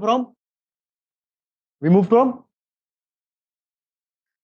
straight to serial. You will say it is a positive development or negative development? Positive development. Why? Because a right was given to women. Women got an element of choice, right or not? Then negative impact. Negative impact is this. You remember Nair community? You remember Nair community? Now see this particular thing. Nair community that we talk, originally what they followed? Originally they followed matrilineality. Now what happened? Britishers came in India. Britishers came in India. As Britishers came, no, Britishers had very strong and very harsh patriarchal standards. British came with Victorian standards of morality and society. Victorian standards of morality and society. And these Victorian standards of society were based on strong patriarchy. They were based on strong patriarchy. And anything that was not aligning with the patriarchal notion of Britishers, it was considered as a social taboo. It was considered as a social taboo. Nairs, what happened? They were following matrilineality. Matrilineality is different than the patrilocality and patrilineality that Britishers were following. and it was created that it is a social taboo. And Kingdom of Travancore in 1925, through the Nair Regulation Act of 1925, legally migrated, legally they moved from matriarchy to the, matrilineality to patrilineality. They moved from matrilineality to patrilineality, and this is probably the only incident in the entire world that a family kinship practice has been declared, it has been regulated by law. This is written in the book Ivory Throne. Okay, so there is a book. I have given the book reference also in your handout.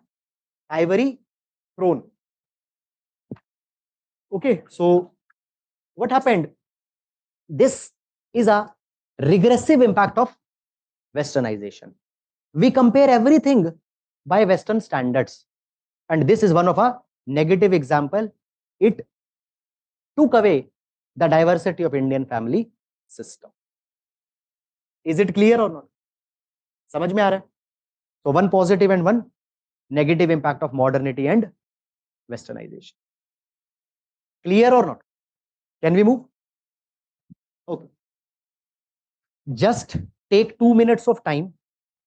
Not a break. Break नहीं है.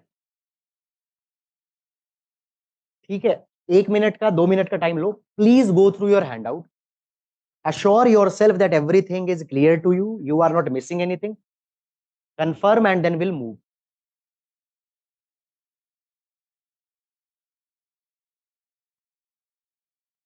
Yes, online students also, as it is first day, it will take some time for me to adapt with the online chat and all things, but I will learn very fast.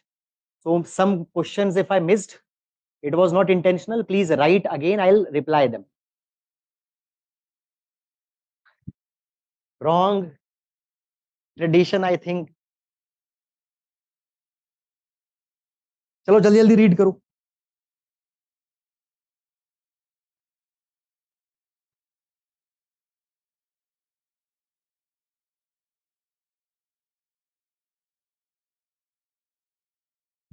Serial?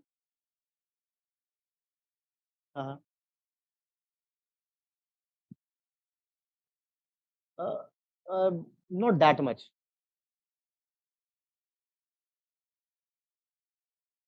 नहीं, फिर तो बल्कि लोग ज्यादा कर लेंगे शादी.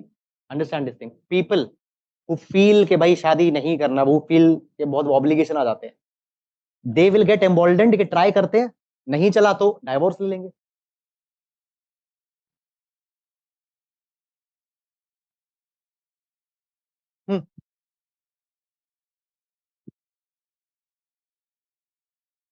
ठीक है, yes, in that sense you can say that.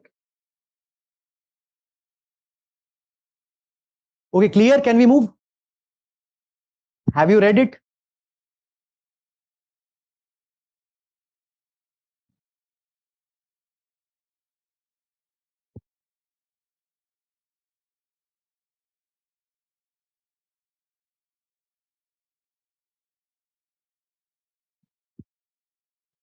Okay.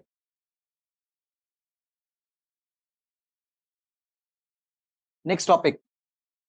Predominant features.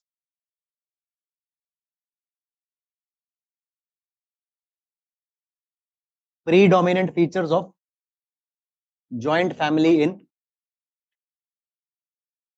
India.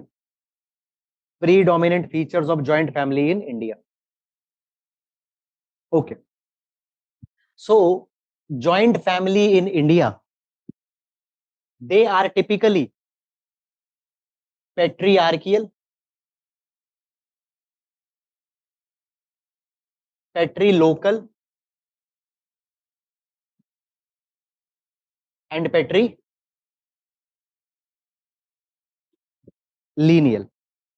Do you understand the meaning of all these words?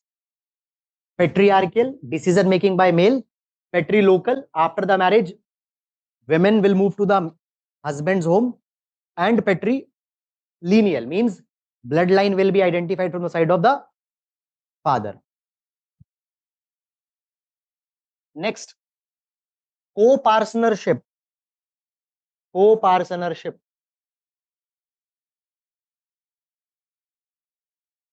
in accordance to the Mitakshara school of law. In accordance to co-partnership, in accordance to the Mitakshara school of law. Now, what does this Mitakshara school of law means? Let's understand this. So, co-partnership in accordance to the Mitakshara school of law. What is the meaning of this word co-partnership? What is the meaning of this word co-partnership? Co-partnership, right? It means the rights in inheritance. What does it means? Rights in inheritance. Now, when we talk about the inheritance, with respect to this, there have been two schools of law that have prevailed in India. That is Mitakshara and Dayabagh school of law. Mitakshara and Dayabagh school of law. Mitakshara school of law prevailed in India except Bengal and Assam. Dayabagh school of law prevailed in Bengal and Assam. Right? Now, Dayabagh school was relatively liberal. Mitakshara school was relatively conservative. Mitakshara school of law, अब ध्यान से समझ लेना what it is. I have given this in your handout also, last paragraph. Mitakshara school of law provided that in the ancestral property, son will get the right by virtue of his birth. Moment a son is born in a family, son will get the right in ancestral property because वो पैदा हो गया तब उसको मिलेगा. And son can claim the property even during the lifetime of father. When the father is alive, son can claim legally the property, can file a case on the father and can claim property. Dayabagh school of law.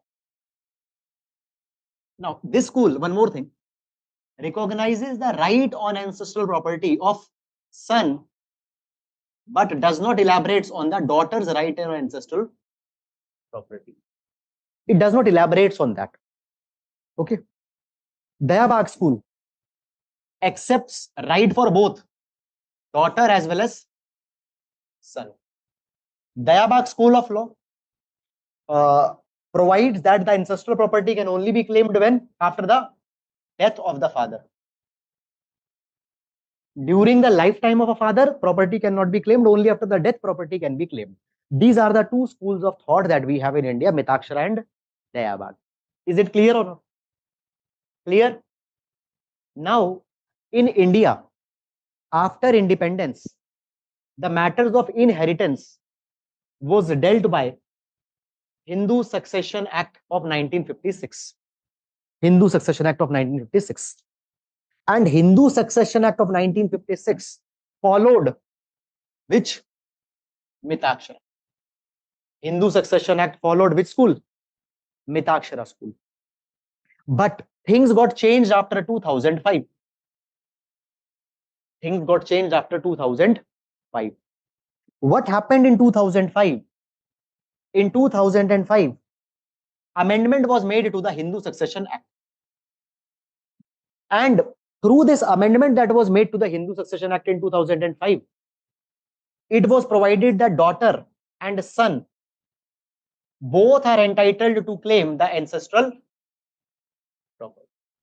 Both daughter and son are entitled to claim ancestral property. This happened after the Hindu Succession Act, and it was upheld by Supreme Court in Vinita Sharma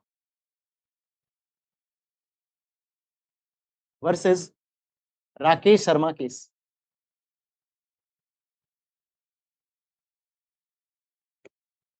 Vinita Sharma, Rakesh Sharma case 2020. It was upheld by the Supreme Court. You understood this point or not? My question, are we transitioning from Mitakshara school towards Dayabagh school? We have not become Dayabagh. Are we transitioning from Mitaksara towards Dayabag? Yes or no? Yes. Why? Because we are now recognizing the daughter's right in inheritance. Right or not? Okay. But a question comes that are women really claiming the share in their ancestral property? Are women really claiming the share in ancestral property? Okay, Mitakshara law codified or just an ancient practice? No, it has been codified as a social, basically as a social Dharma Sutra. It has been codified. We followed that after 1956. Can again I say that this is an example that laws will bring change as a matter of revolution, but society will change as a evolution. Can this be an example? Overnight change came in 2005 or not? Before 2005, women had the right in inheritance? No. But in 2005, the moment amendment came, did women got the right in inheritance or not? Did they got it or not? They got it. But are women claiming? Are women claiming? No. Why women are not claiming?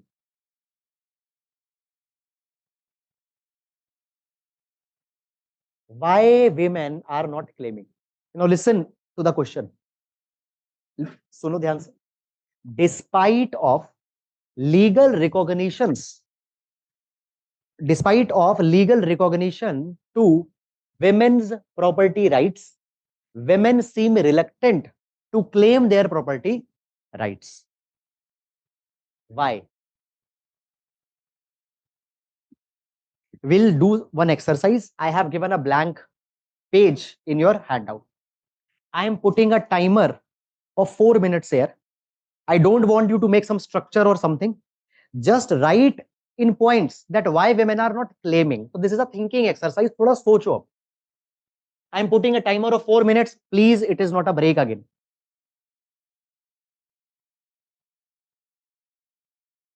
One more thing. I am not going to judge or something. आप दिमाग लगाओ खुद से कि क्या reasons I think. Just see whether your sister will claim.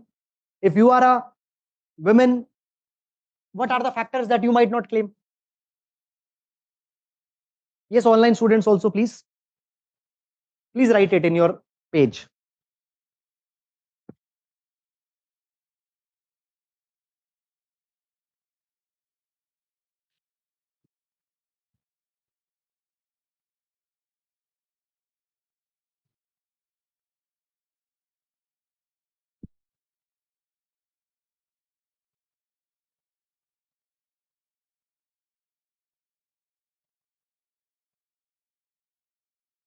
Yes, Naman, Praveen, please write it.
Okay, fast.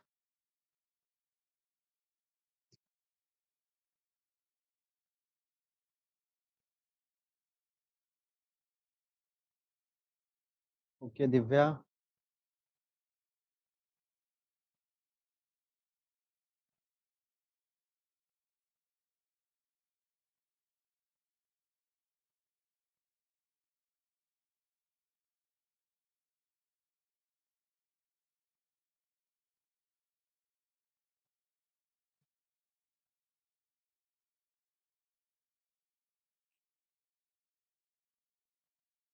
Okay, fine.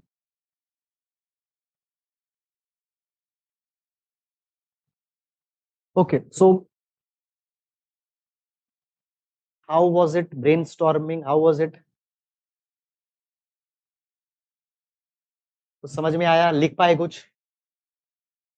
Okay. In examination, these kind of questions are only coming. Okay. What are the reasons? What are the reasons? Try to see whether you have written it or not. If you have written this point, very good. If you have not written, then please write it. And once I write all the points, if you have some different point, then please do share so that everybody can benefit. Number one reason, property rights are denied on the basis of dowry. Property rights are denied on the basis of dowry. Suppose I am a father, I have a daughter. I'll say that I married you, I gave a Honda City car in your marriage. Why you're asking for property? We spend 1 crore rupees on your wedding. Second, expenditure on education coupled with petri locality. Petri locality. I will say to my daughter that I have spent so much money on your education. Now you are a doctor. You are earning salary of 1 lakh rupees. You will give that salary to your husband and your in-laws. You not give to me. Why you are asking property right there? I am not going to do this. ठीक है, मैं example ले रहा हूं. Third responsibility of old age sustenance is perceived to be on the shoulders of whom? Male or girl child? Perceived on the shoulders of male child. That it's the male who's going to take care of us in the old age. So it's the male child who should get the property. This justification will be given. Now this justification is from the side of the parents. Fine, this justification is from the side of the parents. Then there are certain justification from the side of the women themselves. They don't want to claim property. Women also will not claim property. Now, what are the reasons? They don't want to claim the property because they think that it might snap their relations with the parents and they will lose a fallback mechanism in the case of marital discord. Will lose a fallback mechanism in case of marital discord. Moment they ask property from the brother or the parents, parents will say that okay, now we have given you your property, we don't have any relation. They fear that they'll lose a fallback mechanism. कल को कहाँ जाएंगे if a marital discord happens? Clear or not? She does not want to start a new precedent. She does not want to start a new precedent. Are you getting it or not? And she might be seen as social deviant. Parents ना भी कुछ बोले, पड़ोसी बोलेंगे कि देखो she has taken the property from the brother, so she might become a social deviant. Sixth, now one more factor why women don't claim property. See, if she will claim property, she will claim property. She has to give property to her daughter also, which will reduce the property's share of her son. Is it clear or not?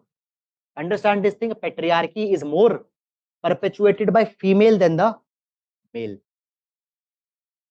Female in the home will often justify this thing that the elder brother should eat first, he should go out for education. So female are equally responsible for perpetuation of patriarchy, sometimes even more. That happens or not? So what might happen? Then she might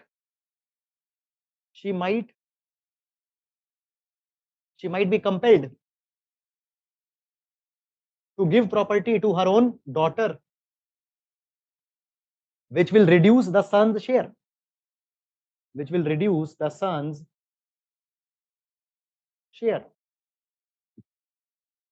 Clear or not? These are the reasons from the women that they don't want to claim.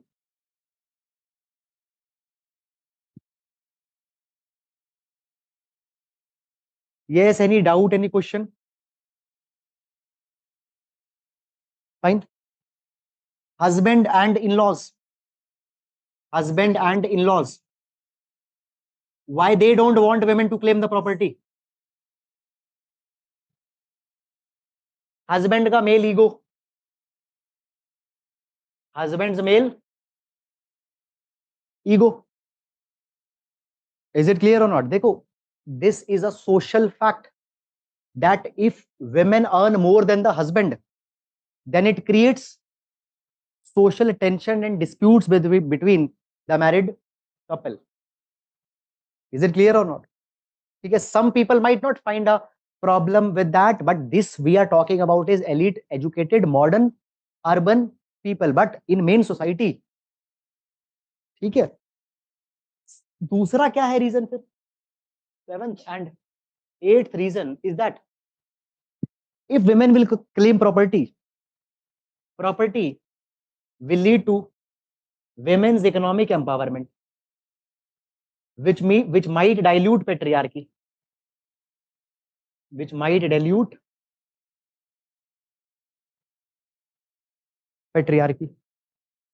Women got a 5 crore rupees property in her name.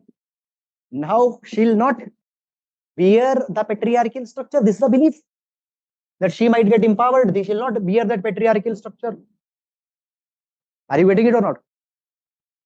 In-laws को भी तो लगेगा ना कि that, for example, I am the in-laws of the girl. I have a son with whom this girl is married and I have a daughter. If she will ask the property, my daughter will also ask property from me. ये पूरा patriarchy का system बिगड़ जाएगा. Is it clear or not? So these are the reasons that often women don't claim the property rights. Okay, Sushma, Paresh, Sugpriyan, Hardik, Divya, Amarjeet, Sayed, Divya, Naman, Praveen. Yes, your answers I have written when the writing time was going on. Right. Yes. Right. Any other point that we have missed, you can please suggest. Yes. Very good point. Awareness.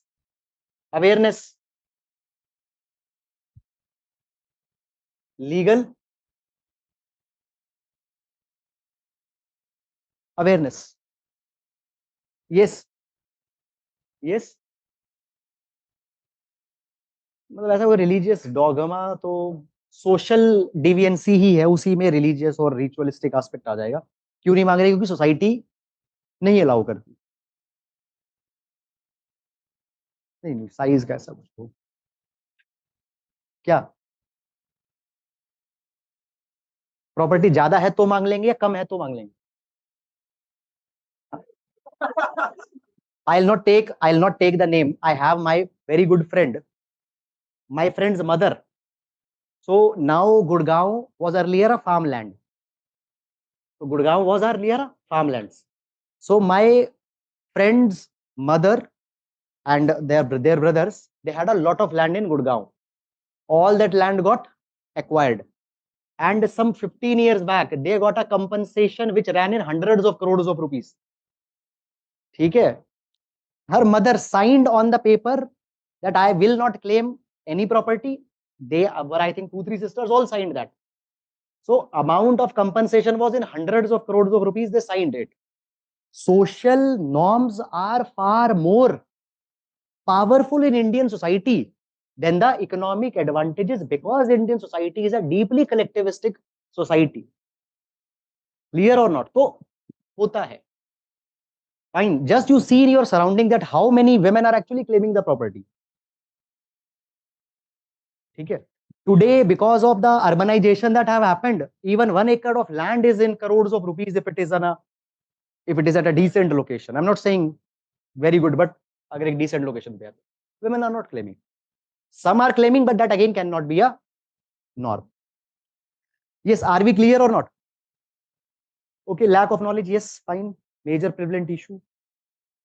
Okay, forced. Yes, awareness ही में ही आ जाएगा वो. ठीक है. वैसे hangover of Mitakshara क्या है? A lot of them don't even know what was Mitakshara, what was Deva.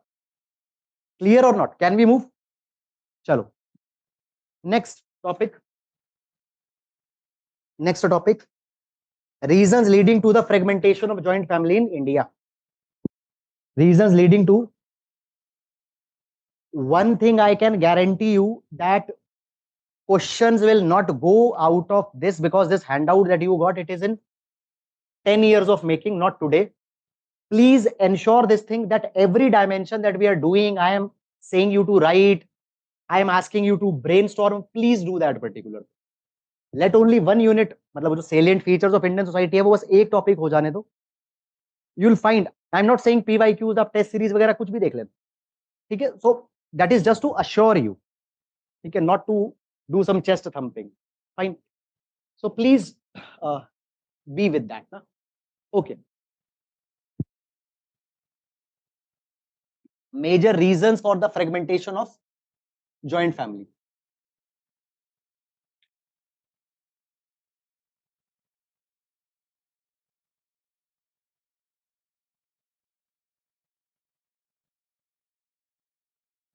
Yes. What are the reasons for the fragmentation of joint family? Are we fragmenting from joint to nuclear? Yes or no? Yes. What are the reasons why we are fragmenting from joint to nuclear? What reasons are there? Good. Abhi handout mat dekho.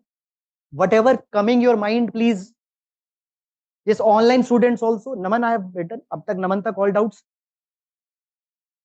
क्या है? क्यों? Migration, very good.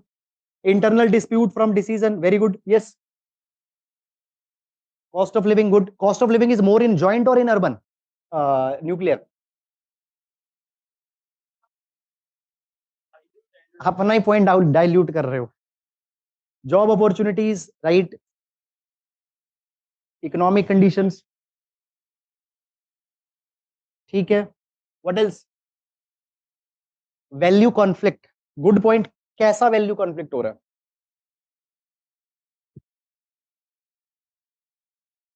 ठीक है. Cost of living is good in joint family. Good मतलब high. Changing social scenario, better schooling for kids. Okay. How schooling of kid is breaking the joint families? Okay, ठीक है. in-laws fighting, urbanization. Very interesting point, and this is a valid point. देखो, lack of privacy, lack of joint family में privacy नहीं है. Okay, this is right. Amarjit, right. This is fine. People, why they go for honeymoon after they get married? This is a fact. You don't get the privacy in a joint family. You might have seen Tarak Mehta ka Ulta Chashma. Jethalal often suffers from the lack of privacy. Fine, this happens. Privacy is a big time thing. Urbanization, in-laws are fighting, ghettoization. What else? Increase in aspiration of individual. Individuals are becoming aspiration. तो सबसे पहला aspiration joint family हटाओ. Rise of individualism, social media effect. कौन सी reel देख ली ऐसी? Okay, I remember seeing a video by a person said के घर वालों के साथ मत रहो शादी के। ठीक है, चलो, हो सकता है। Financial autonomy, yes. Westernisation, generation gap is very less. Generation gap तो ज्यादा हो गया ना। Generation gap is more, leads to frictions. लड़ाई हो रही है रोज घर में।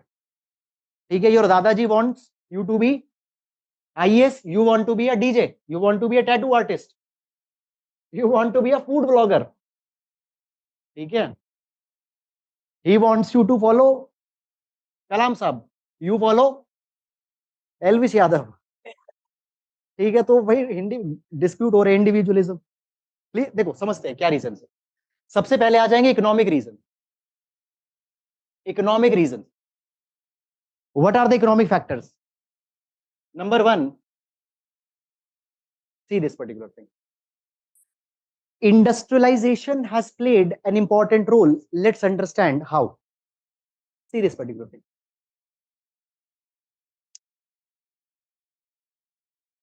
What happened?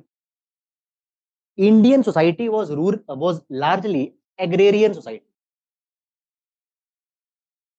Agrarian society. And common piece of land was the common property as well as the common resource. This common resource sustained and kept the entire family together because the agriculture was the only possibility and there was a common piece of land. What happened? What happened? Industrialization. Industrialization. And because of this industrialization, alternative careers emerged. Alternative careers emerged. People started migrating to avail these alternative careers as well as alternative jobs. And as people will move, fragmentation of joint family will happen. Yes or no? Second reason, emergence of market economy. Emergence of market economy. Listen very carefully. Earlier, what used to happen? Earlier, what used to happen? Barter system was followed. There was a barter system where you will exchange goods and services. Okay, barter system was there. Barter system was very frustrating. I want potatoes. I have tomatoes. I need to find a person who will take my tomatoes and will give me potato. Very frustrating. पूरा दिन आलू टमाटर हो रहा है.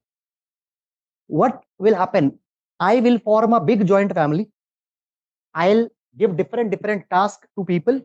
You grow vegetables, you rear cattle, you make clothes, you do the protection of entire house. Understand this thing. Family itself became an economic enterprise. Family itself became a factory.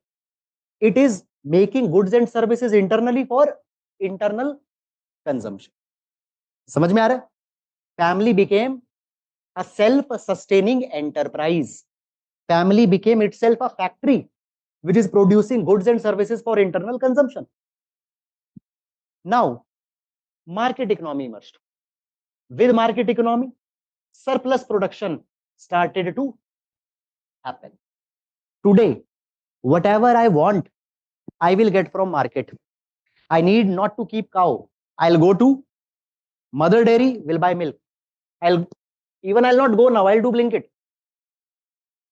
Why then I need to keep a big joint family when all the needs are being fulfilled by market? So understand this thing. Families were not only formed for social preference, families were formed out of economic compulsion and survival necessity. Now you need not to have big joint family for the economic survival and survival necessity. Are you able to understand or not? So therefore, joint family की अब क्या जरूरत है? ठीक है, I'll keep a security guard, वो protection करेगा. Country delight से दूध आ रहा है, ग्रोसरीज आ रही है ब्लिंकिट्स. Then next,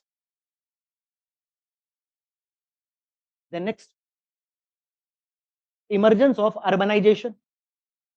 Emergence of urbanization. Now what happened? As urbanization emerged, in urban towns and cities, cost of living became very high. You are living here, most of you nearby, right? Can you imagine for a moment that you will bring your entire joint family here and you will live together? Can you just imagine? You can imagine if you are from a very affluent family, but a person of middle class family might not imagine it. Cost of living is very high in urban areas.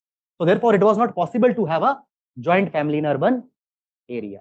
So as areas became urbanized, joint families got fragmented. Right or wrong? Now, MS Gore gave a very interesting observation here. MS Gore is a sociologist. We have GS Gore, we have MS Gore. So MS Gore gave a very interesting observation here. Now, I'll tell you a story of my friend. My friend wanted an iPhone. Okay. And my friend had a phone whose display and everything was broken. One day I asked him that why you don't buy a new phone? You are all the time struggling with this. He said, I want an iPhone. Then I said that, okay, you come from a decent middle class family. You can buy an iPhone, I think. He said that, no, I live in a joint family. We are 12 siblings in that joint family. If I will buy an iPhone, my father has to buy iPhone for everyone. My father is the eldest one. And we cannot afford to pay 10 lakh rupees just to buy the mobile phone. Then I said that it is a real problem. Then he said that, okay, but मेरे को तो क्या चाहिए? iPhone. So he said that I'll not buy जब तक iPhone नहीं मिलेगा. Fine. Now the day this boy will get a job in a software company or anywhere, what he'll do with first salary? iPhone. What if his brothers and sisters will feel offended? Let them be. It is my salary, I'll buy iPhone. Understand this thing. Before pre-industrialization, whatever wealth was earned by a family was family's wealth. After industrialization, whatever salary you will earn will be your personal salary, not the entire family. Understand? What happened according to MS Gore? Because of industrialization, new jobs got created. These new jobs gave newfound economic freedom. Newfound economic freedom means that kind of economic freedom that people did not experience early. ऐसा भी कुछ होता है, ठीक है? I never got a pocket money of more than 5,000 rupees, and I got placed in an MNC, and I am getting 1 lakh rupees salary every month. ठीक है? I'll go to next day on a trip. ठीक है? अब नहीं आ रहा कुछ भी दोस्तों के लिए, फैमिली के लिए. ठीक है? I am fulfilling all the my aspirations that were there. So this newfound economic freedom build new attitudes in public people. New attitudes in people. They started valuing things such as self-autonomy. They started giving more value to autonomy, their own aspirations. These are never allowed in a joint family. In joint family, collective interest trumps the personal ambition. Are you able to understand or not? So joint family में क्या prevail करता है? Collective interest than the personal ambition. And here, what will become more important for a person? Personal ambition rather than collective interest. Are you able to understand or not? Then, what happened? Population pressure coupled with land fragmentation. Population pressure coupled with land fragmentation. Now see this particular thing. If you'll ask your father will tell you that once upon a time we had 100 acres of land. Then you'll ask, where is that land now? I have to prepare for UPSC. मैं भी नहीं करता. Then your father will tell that your great grandfather had 5 brothers. That land got divided in those 5 brothers. Everybody got 20 acres. Then they were 5 brothers. Okay, then me and my brothers, we are 5. So therefore, the land that we got today is 0.5 acre. Okay. What happened? Over the years, horizontal expansion of families happened. समझना इसको. Horizontal expansion of families happened. Now, I told you this particular thing here, that earlier we had agrarian societies, right or not? And this land was a common resource. It sustained entire family. Over the years, land will get fragmented because people will take their land. Land will be fragmented. Land piece that was enough to sustain a joint family 30 years back. Today, that land is not enough to sustain the joint family. Some of them will migrate to urban area out of economic necessity. Out of economic necessity. If you will ask the person who is coming to your home to cook your food or to clean, they'll tell that we have a piece of land in our village, but that land cannot sustain all. So me and my husband or me and my wife have come to Delhi. We are earning some money and we are keeping some, and we are keeping something back to our family. So the land resource, it becomes small, less, and is not able to sustain the family. These are the reasons for the fragmentation of joint family. Is it clear to everyone or not? Now take 30 seconds, read all these points have been there also. If you want a clarification, please ask.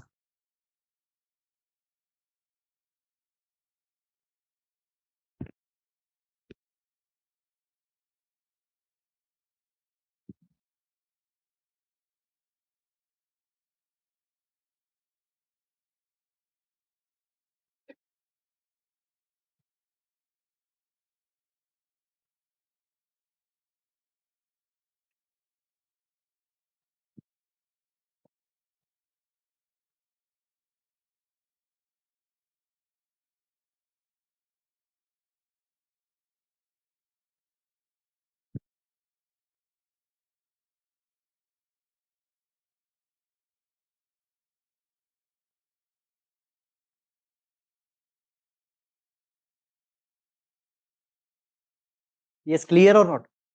One more thing, please listen. Deliberately, I have made your handouts very crisp, that much which you will require in examination. It is very easy to make big paragraphs. That is easy for me, but I know, मतलब वो आप याद नहीं कर पाओगे. So in examination, that will become futile.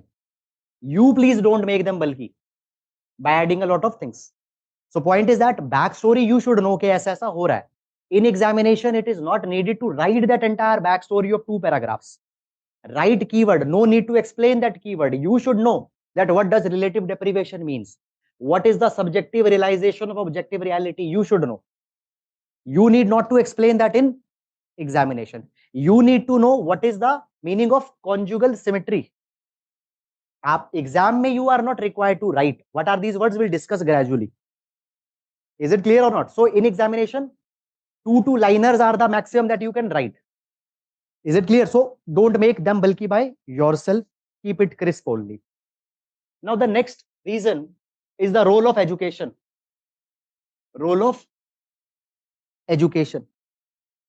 Please explain co-partnership. Co-partnership means right in inheritance. Okay, clear, Anmol? Role of education. Education had 2 types of impact. Number 1, new skill sets. Now, I became a data engineer. Let's say I became a data engineer, or I became a neurosurgeon. Can I practice this skill in my village? I have to practice to a metropolitan big city. I have acquired a new skill set. What will happen? Because of this new skill set, people will migrate, and as they will migrate, fragmentation of joint family will happen. Second, modern education will bring new values, new attitude. Listen very carefully. Earlier, what used to happen? Now see, as you talk about the joint family, hierarchy is at core of joint family. Collectivism is at core of joint family. Now, because of the modern education that you will get, what will happen? New values and attitudes. value of equality, value of autonomy, value of individualism, they will come. My life, my rules, individualism. Value of autonomy, I know what is to be done. I want to be a tattoo artist, I will be a tattoo artist. I will not do UPSC.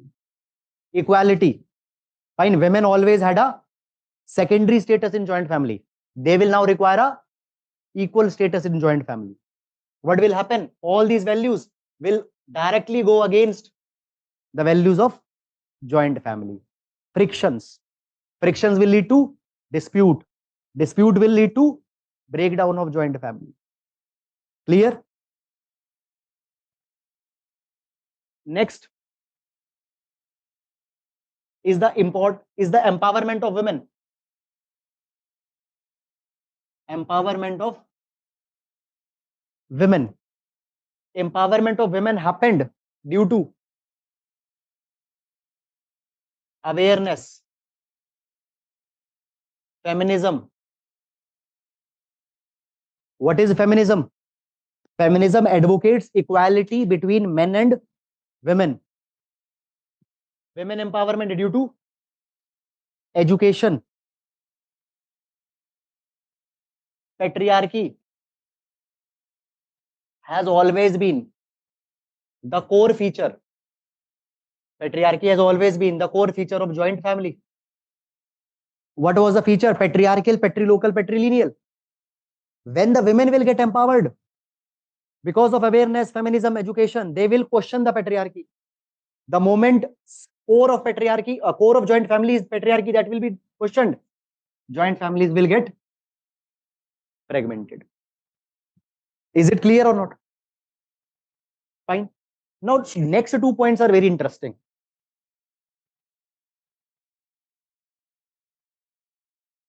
Mobility induced via modern transport and communication. Now, see, we need to shed this thinking that always joint families fragmentation will happen because of the dispute. Fine. Sometimes fragmentation of joint family happens not because of dispute, but people have some higher aspiration. Example lete hain. Suppose I got a job in Bangalore. I love my joint family. Okay, but this is a very good opportunity that I got. 100 years back, maybe I would not have availed this opportunity. Why? I'll go out of my village. First, there will be a jungle. In jungle, there will be a daku sitting there. Then if I escape the daku, there will be a lion. Then a river will come. In that river, there will be crocodiles. बच बचा के if I reached the city, अब वापिस आना तो possible नहीं है.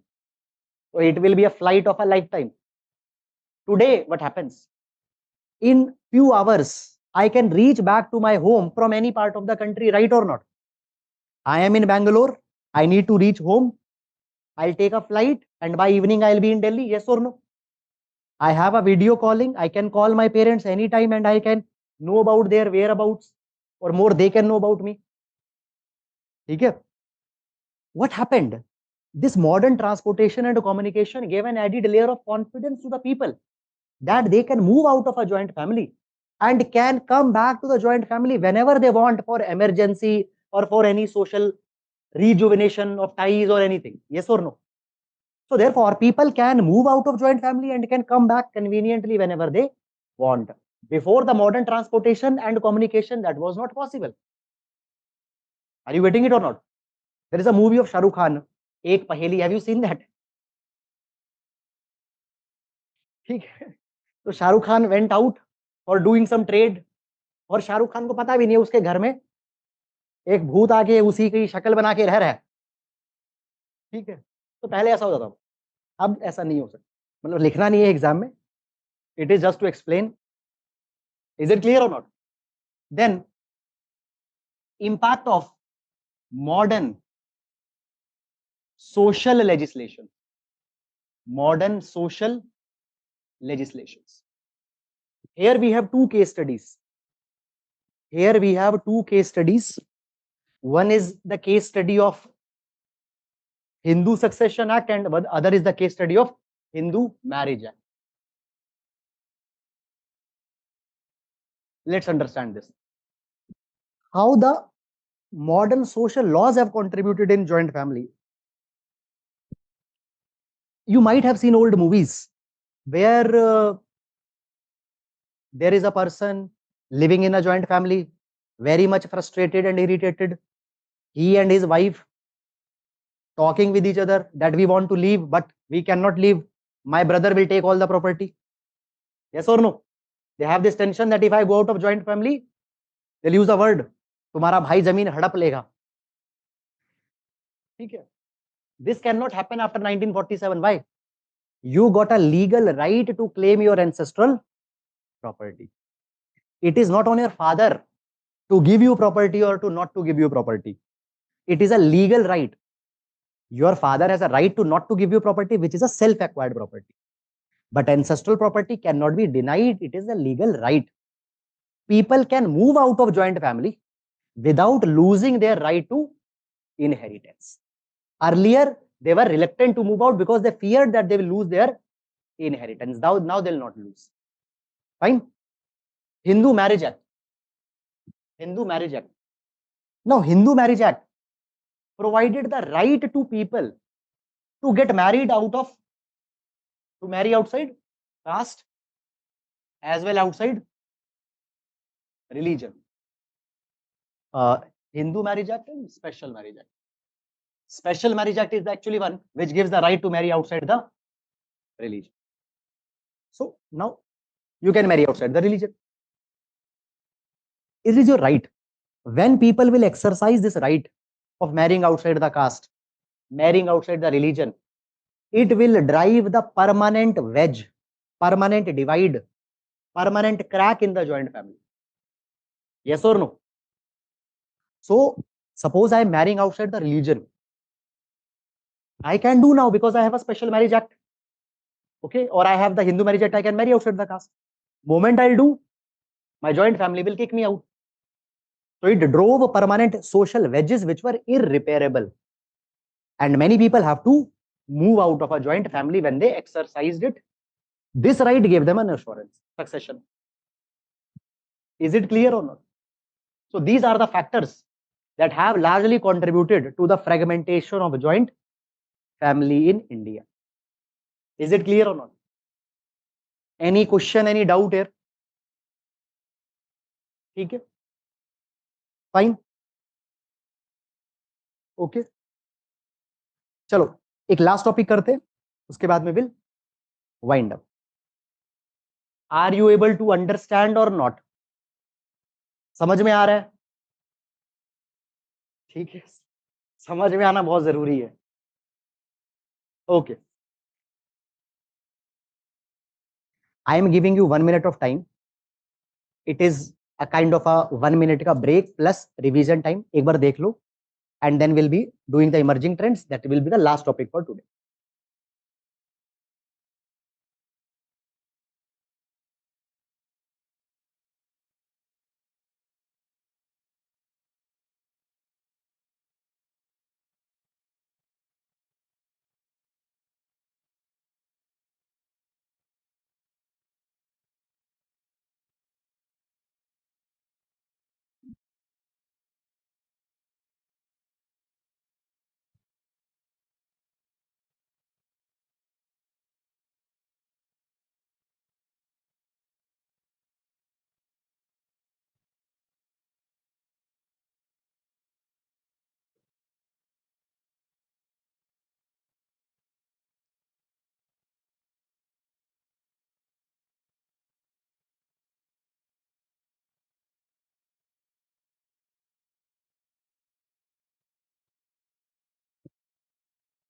Yes. Can we add reforms? Which reforms? Land reforms. Yes, can be added. Can be added. But largely ना वो 70 साल पहले हो गया. आज के ट्रेंड्स क्या है? But yes, you can add. That is not a wrong point.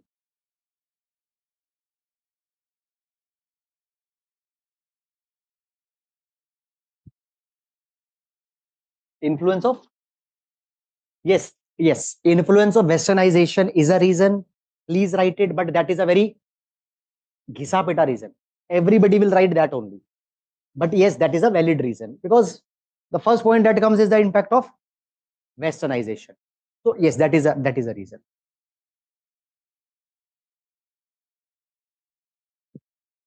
Okay. Emerging trends in family culture.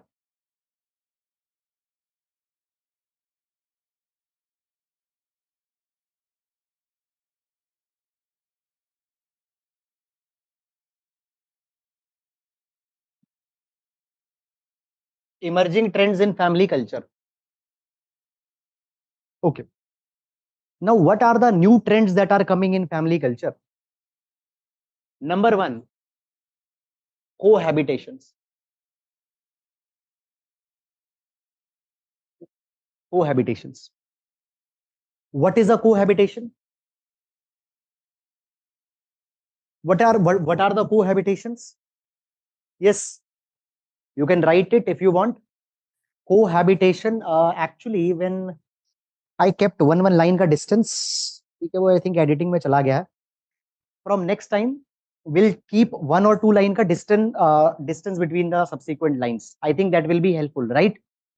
ठीक है, I gave that distance, वो पता नहीं, I think editing में they have removed that. Cohabitations क्या है? You can write it if you want. Cohabitations are arrangements where two people involve in, where two people live together and are involved in romantic sexual relations. Romantic sexual relations. Without marriage. Without marriage. Two people living together and are involving in romantic sexual relations without the marriage. This is the cohabitation, more fluidly referred to as live-in relations.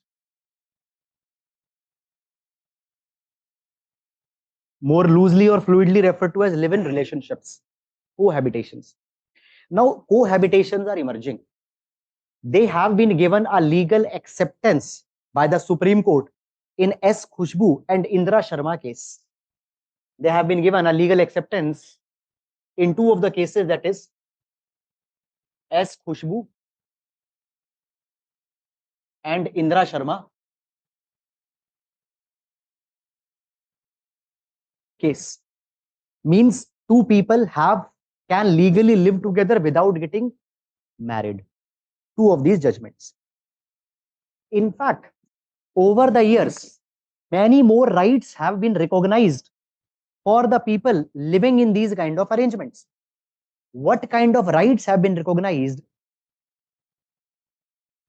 Under Supreme Court, National Commission for Women, Malimat Committee, they all provided that women in the live-in relationships should be given the protection and they should be given right to claim the maintenance money from the male live-in partner. Section 125 of CRPC. Earlier, CRPC was there, Criminal Procedure Code. Now it has been replaced. So Section 125 of CRPC, women in live-in relationships, they can claim maintenance money from the live-in partner. They are entitled, they can claim. So people should know their rights and obligations. Okay. Domestic Violence Act is applicable. Women in the live-in relationships can file a case or complaint on the male live-in partner, can approach, use the Domestic Violence Act protection. One thing for academic understanding, few years back this news was there, you might be hearing now also, that Domestic Violence Act was made gender neutral. Have you heard it? No? Chalo, अब एक question पूछते. Domestic Violence Act was made gender neutral means can husband file a case, a complaint against wife?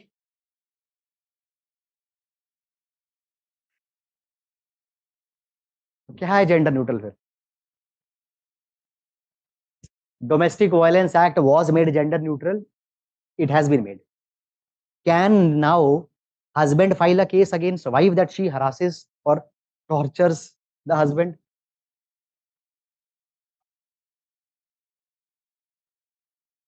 Yes. Actually, this happened few days back. Bombay High Court even had given a clarification that Domestic Violence Act का gender neutral का मतलब ये नहीं है. This is not the meaning that husband can file a case against wife.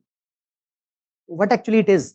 It is the case. It means earlier wife could file case against father-in-law, brother-in-law, husband. Now she can file case even against mother-in-law, sister-in-law. It doesn't mean that husband can file a case on wife. Domestic Violence Act protection is available to the women in the live-in relationships as one more. Children born out of live-in relationships. Children born out of live-in relationships can claim self-acquired property of parents. Can claim self-acquired property of parents. Okay, self-acquired. Okay. Now you tell me one thing. Is government, now government is recognizing a lot of rights here, yes or no? Is government encouraging such relations or discouraging? Encouraging, right? No, not, it is not right. What is the reason why people were resorting to live-in relationships? Because of no strings attached nature of live-in relationships, right? Now as government is putting so many obligations and so many recognitions in live-in relationships, people might have an incentive that when all the obligations that are there in a marriage, they are in a live-in relationship as well, then फिर marriage ही कर लेते. This is a point to think. Finally, what happened? Uttarakhand Uniform Civil Code. It is compulsory that people in live-in relationship have to register their relationship with a registrar. Uttarakhand UCC. Live-in relationships are to be registered. And once you do break up, वो भी बताना जाके. You getting it or not? Now you tell me, these relationships most of the time are conducted with or without the awareness of parents. Without the awareness of parents, right? Modernity आ रही है, इतनी नहीं लगता मेरे को अभी तक आई है. So these relations are without the knowledge of parents. It is an offense to live in relationship without getting the live-in relationship registered as per the Uttarakhand UCC that has been now notified. So as the recognitions that are being given, it might seem as an attempt to take away the fluidity of live-in relationships, due to which live-in relationships were a preferable mode of engagement in some people. You are able to understand or not? Okay. So this is one of an arrangement that is there. Can we move? You want me to repeat something? If you wanted to write something, were not able to write, want me to repeat, please let me know. Okay. Legalized. Section 125. Women can claim maintenance money. Domestic Violence Act is applicable. Children can claim self-acquired property. Uttarakhand UCC. Live-in relationship have to be registered. Okay. एक line लिख लो. Please write one line.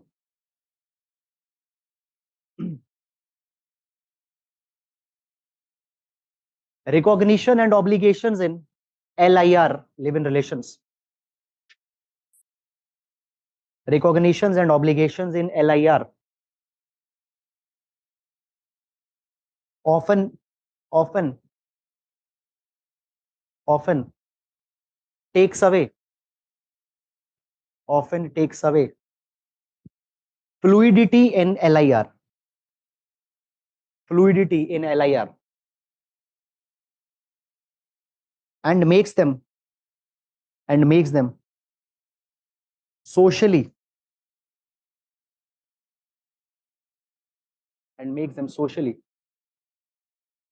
unappealable. Makes them socially unappealable. Makes them socially unappealable. Socially unappealable to people. Unappealable to people who want to live together without formal obligations. To people who want to live together without formal obligations. To people who want to live together without formal obligation. Is it clear? Will not comment whether it is good thing or bad thing, because that is not that we are concerned with, but that is a trend that has emerged. Next, emergence of homosexual households. Emergence of homosexual households. Now, listen very carefully. If we would be having this class in 2017, we would have written that in future there might be emergence of homosexual households, because at that point of a time homosexuality was a crime in India. 2018 Navtej Singh Johar case. Navtej Singh Johar case. Supreme Court decriminalized the Section 377 of IPC. Section 377 of IPC made earlier homosexuality a criminal offense. It decriminalized Section 377. And as it decriminalized, it means that it is now not a crime for two people to live together and to involve in a homosexual relations. But as they are not allowed the right to get married, as per the latest Supreme Court Suprio case, what we have today maximum homosexual households and not the family. I told you in family there will be the legal obligations. So two people homosexual can live, can make household, cannot form family because they cannot get married. Such households were not possible before 2018, because at that point of a time homosexuality was a crime. People might be living, but we cannot call it as a acceptable, legally acceptable trend, acceptable thing. Is it clear or not? But still there is homophobia in society. There was an ad by Dabur where there were two people of same sex. They were shown celebrating a festival together, and there was a lot of social backlash. That ad was taken back by Dabur. What it shows, still there is homophobia, that is disgust against the homosexual people. Can I use that line that law will bring change as a revolution, society will change as a process of evolution? 2018 homosexual households are now not a crime. It is a revolutionary change or not? Yesterday homosexual people cannot be living together. Today homosexuality is not a crime. Is it a revolutionary change or not? But has society accepted it? No. Even let's say tomorrow union government makes an amendment in the Special Marriage Act and allows homosexual people to get married, will society accept it? No. So law comes, brings a change as a matter of revolution. Society accepts such change as a matter of evolution, gradually, slowly, over years. Yes or no? Fine.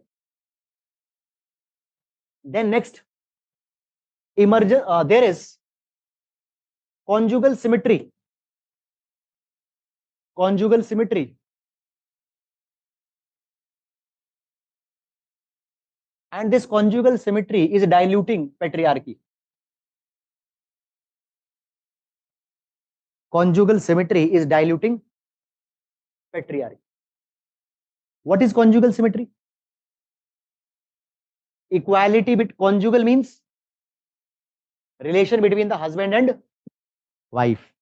Conjugal symmetry means a type of equality parity coming between in the relationship of husband and wife. Earlier symmetry was not there. There was patriarchy. Now conjugal symmetry is coming. And this conjugal symmetry, it is diluting patriarchy. What are the examples of such conjugal symmetry? Yes, what are the examples of such conjugal symmetry? Two examples. Emergence of dual career families, right? Both husband and wife are working. Traditionally, it was whose job to earn livelihood? Men. Now women are doing the same job. Patriarchy is getting diluted. Dual career families. And second, क्या है?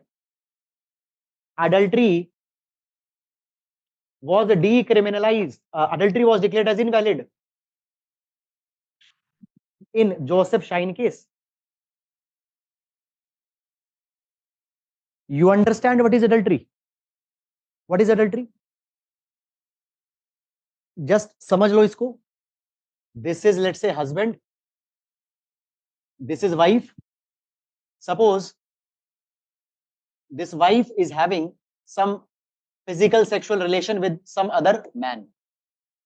Husband can file a case of adultery against this man. But if this man takes approval of the husband and then have a physical sexual relation, then it is not a problem. Secondly, if this husband is having some sexual relation with other women outside the marriage, wife does not have any right, cannot do anything. This entire thing treats wife as the property of husband. This treats wife as the property of husband. How? If he takes permission of husband, can have sexual relation. If permission is not there, cannot have. But if this husband is having relation with some other women, wife has no authority there. So wife is being treated as secondary to husband. So section 497, adultery was declared as invalid by Supreme Court in the Joseph Shine case, and a parity came. But still we cannot say that parity has come. There is a one more bigger thing which has not been addressed. क्या है? Marital rape is still not a crime. However, marital rape is still not a crime. What is marital rape? What is rape? Rape is sexual intercourse without the consent of the women. What is marital rape? Husband having sexual intercourse with the wife without the consent of the wife. That is marital rape. It is not a crime. Means husband can have sexual intercourse with the wife without the permission of the wife. It is believed that wife has given the consent in perpetuity to the husband when she got married. So this shows that still there is patriarchy. Is it clear or not? And the last point, very interesting. Entire institution of marriage is facing challenge. By the way, what is difference between marriage and wedding?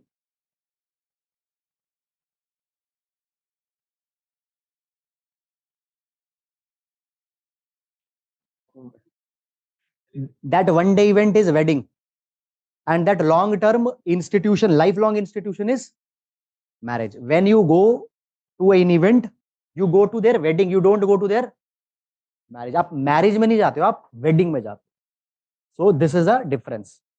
So marriage as an institution is facing certain challenges. देखो सबसे पहले क्या है? Tinderization effect.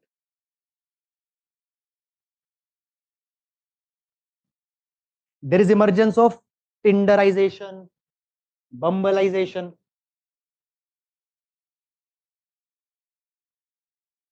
see what happened. What a Tinder is a casual dating app, casual dating platform. Similarly, Bumble is a casual dating platform.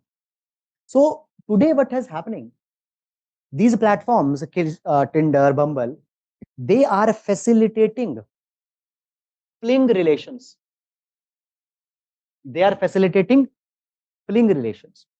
These are the relations which are temporary and are created with a notion of fulfilling each other's sexual needs. Clear or not?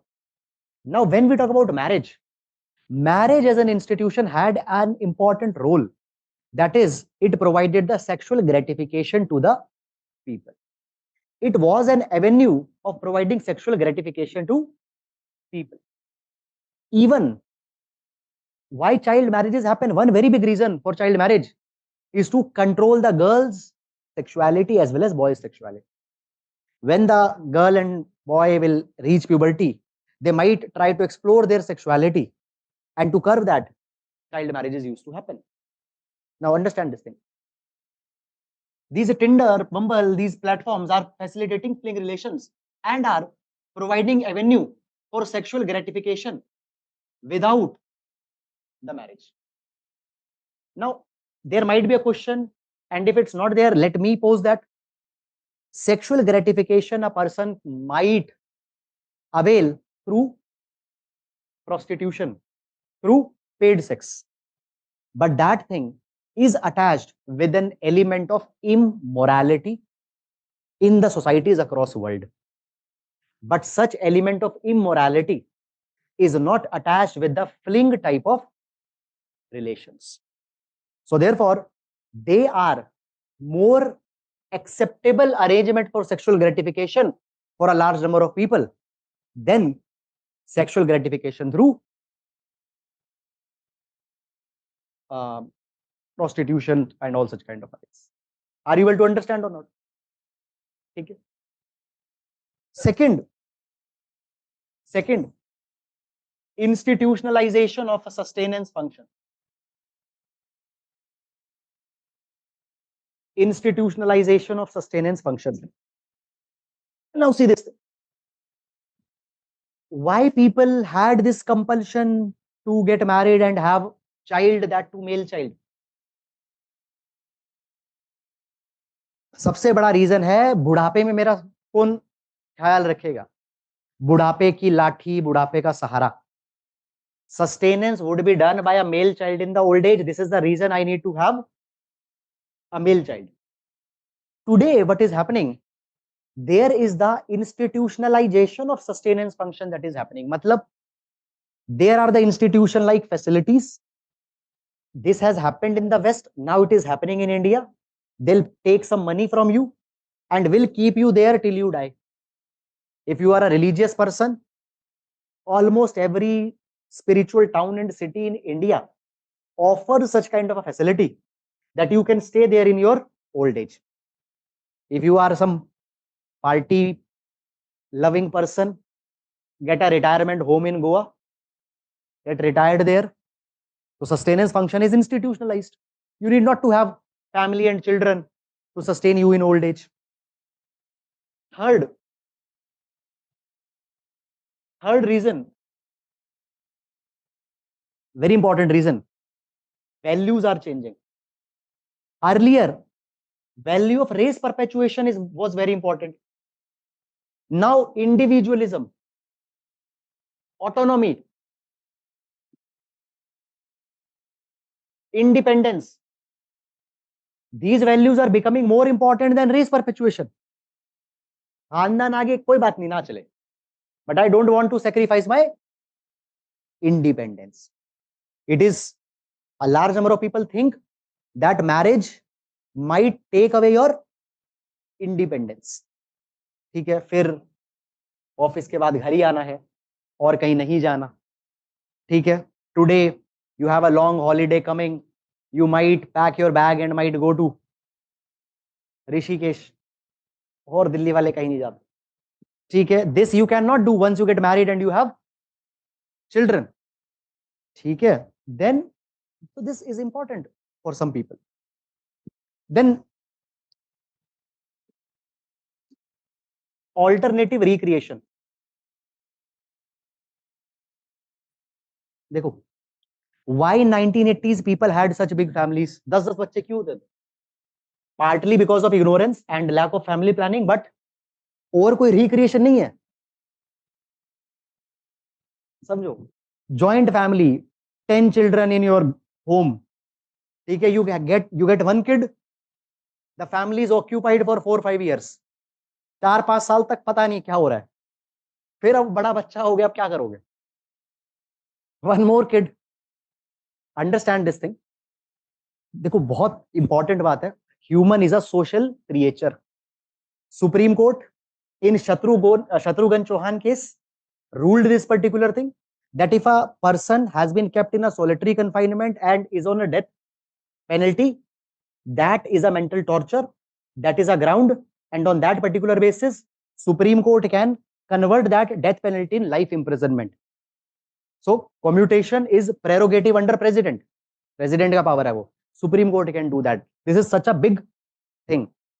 Human is a social creature. Human wants social interactions, social recreation. This was one very big reason to have family. Today, people are getting alternative recreation and they are bypassing the social recreation because of the emergence of OTT, social media, cinema, clubbing, all these things. समझो, a person, some of your friend might be doing some corporate job. They are in office Monday to Friday, Saturday, Sunday is their break. For them, many of them, weekend is Netflix and chill. They'll tell their family categorically, don't disturb me.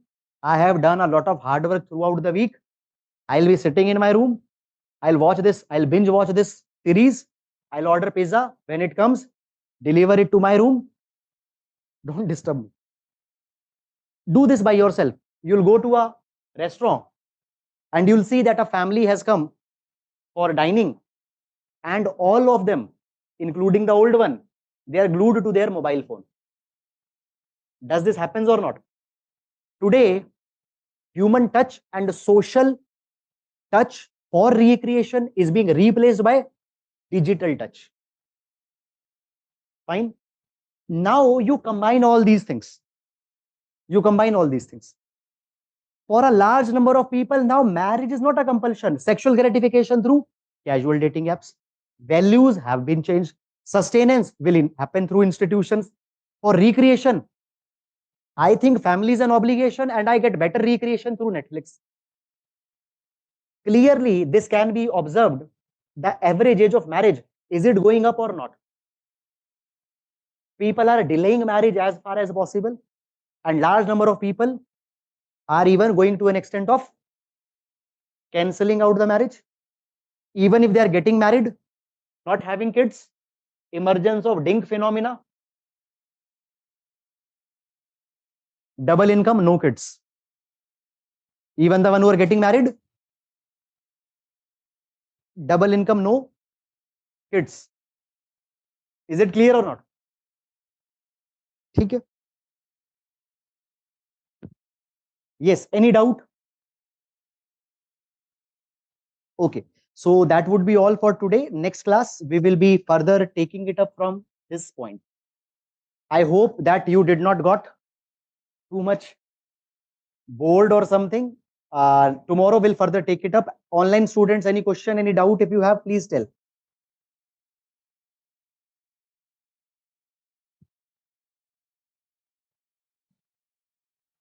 Yes, online students, any question, any doubt?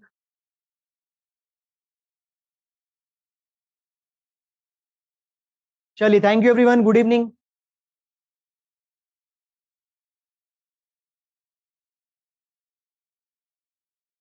Yes, anybody's doubt if it I was not able to address, online students, any doubt I was not able to address, please ask. Maybe I might have missed. Chali, thank you everyone.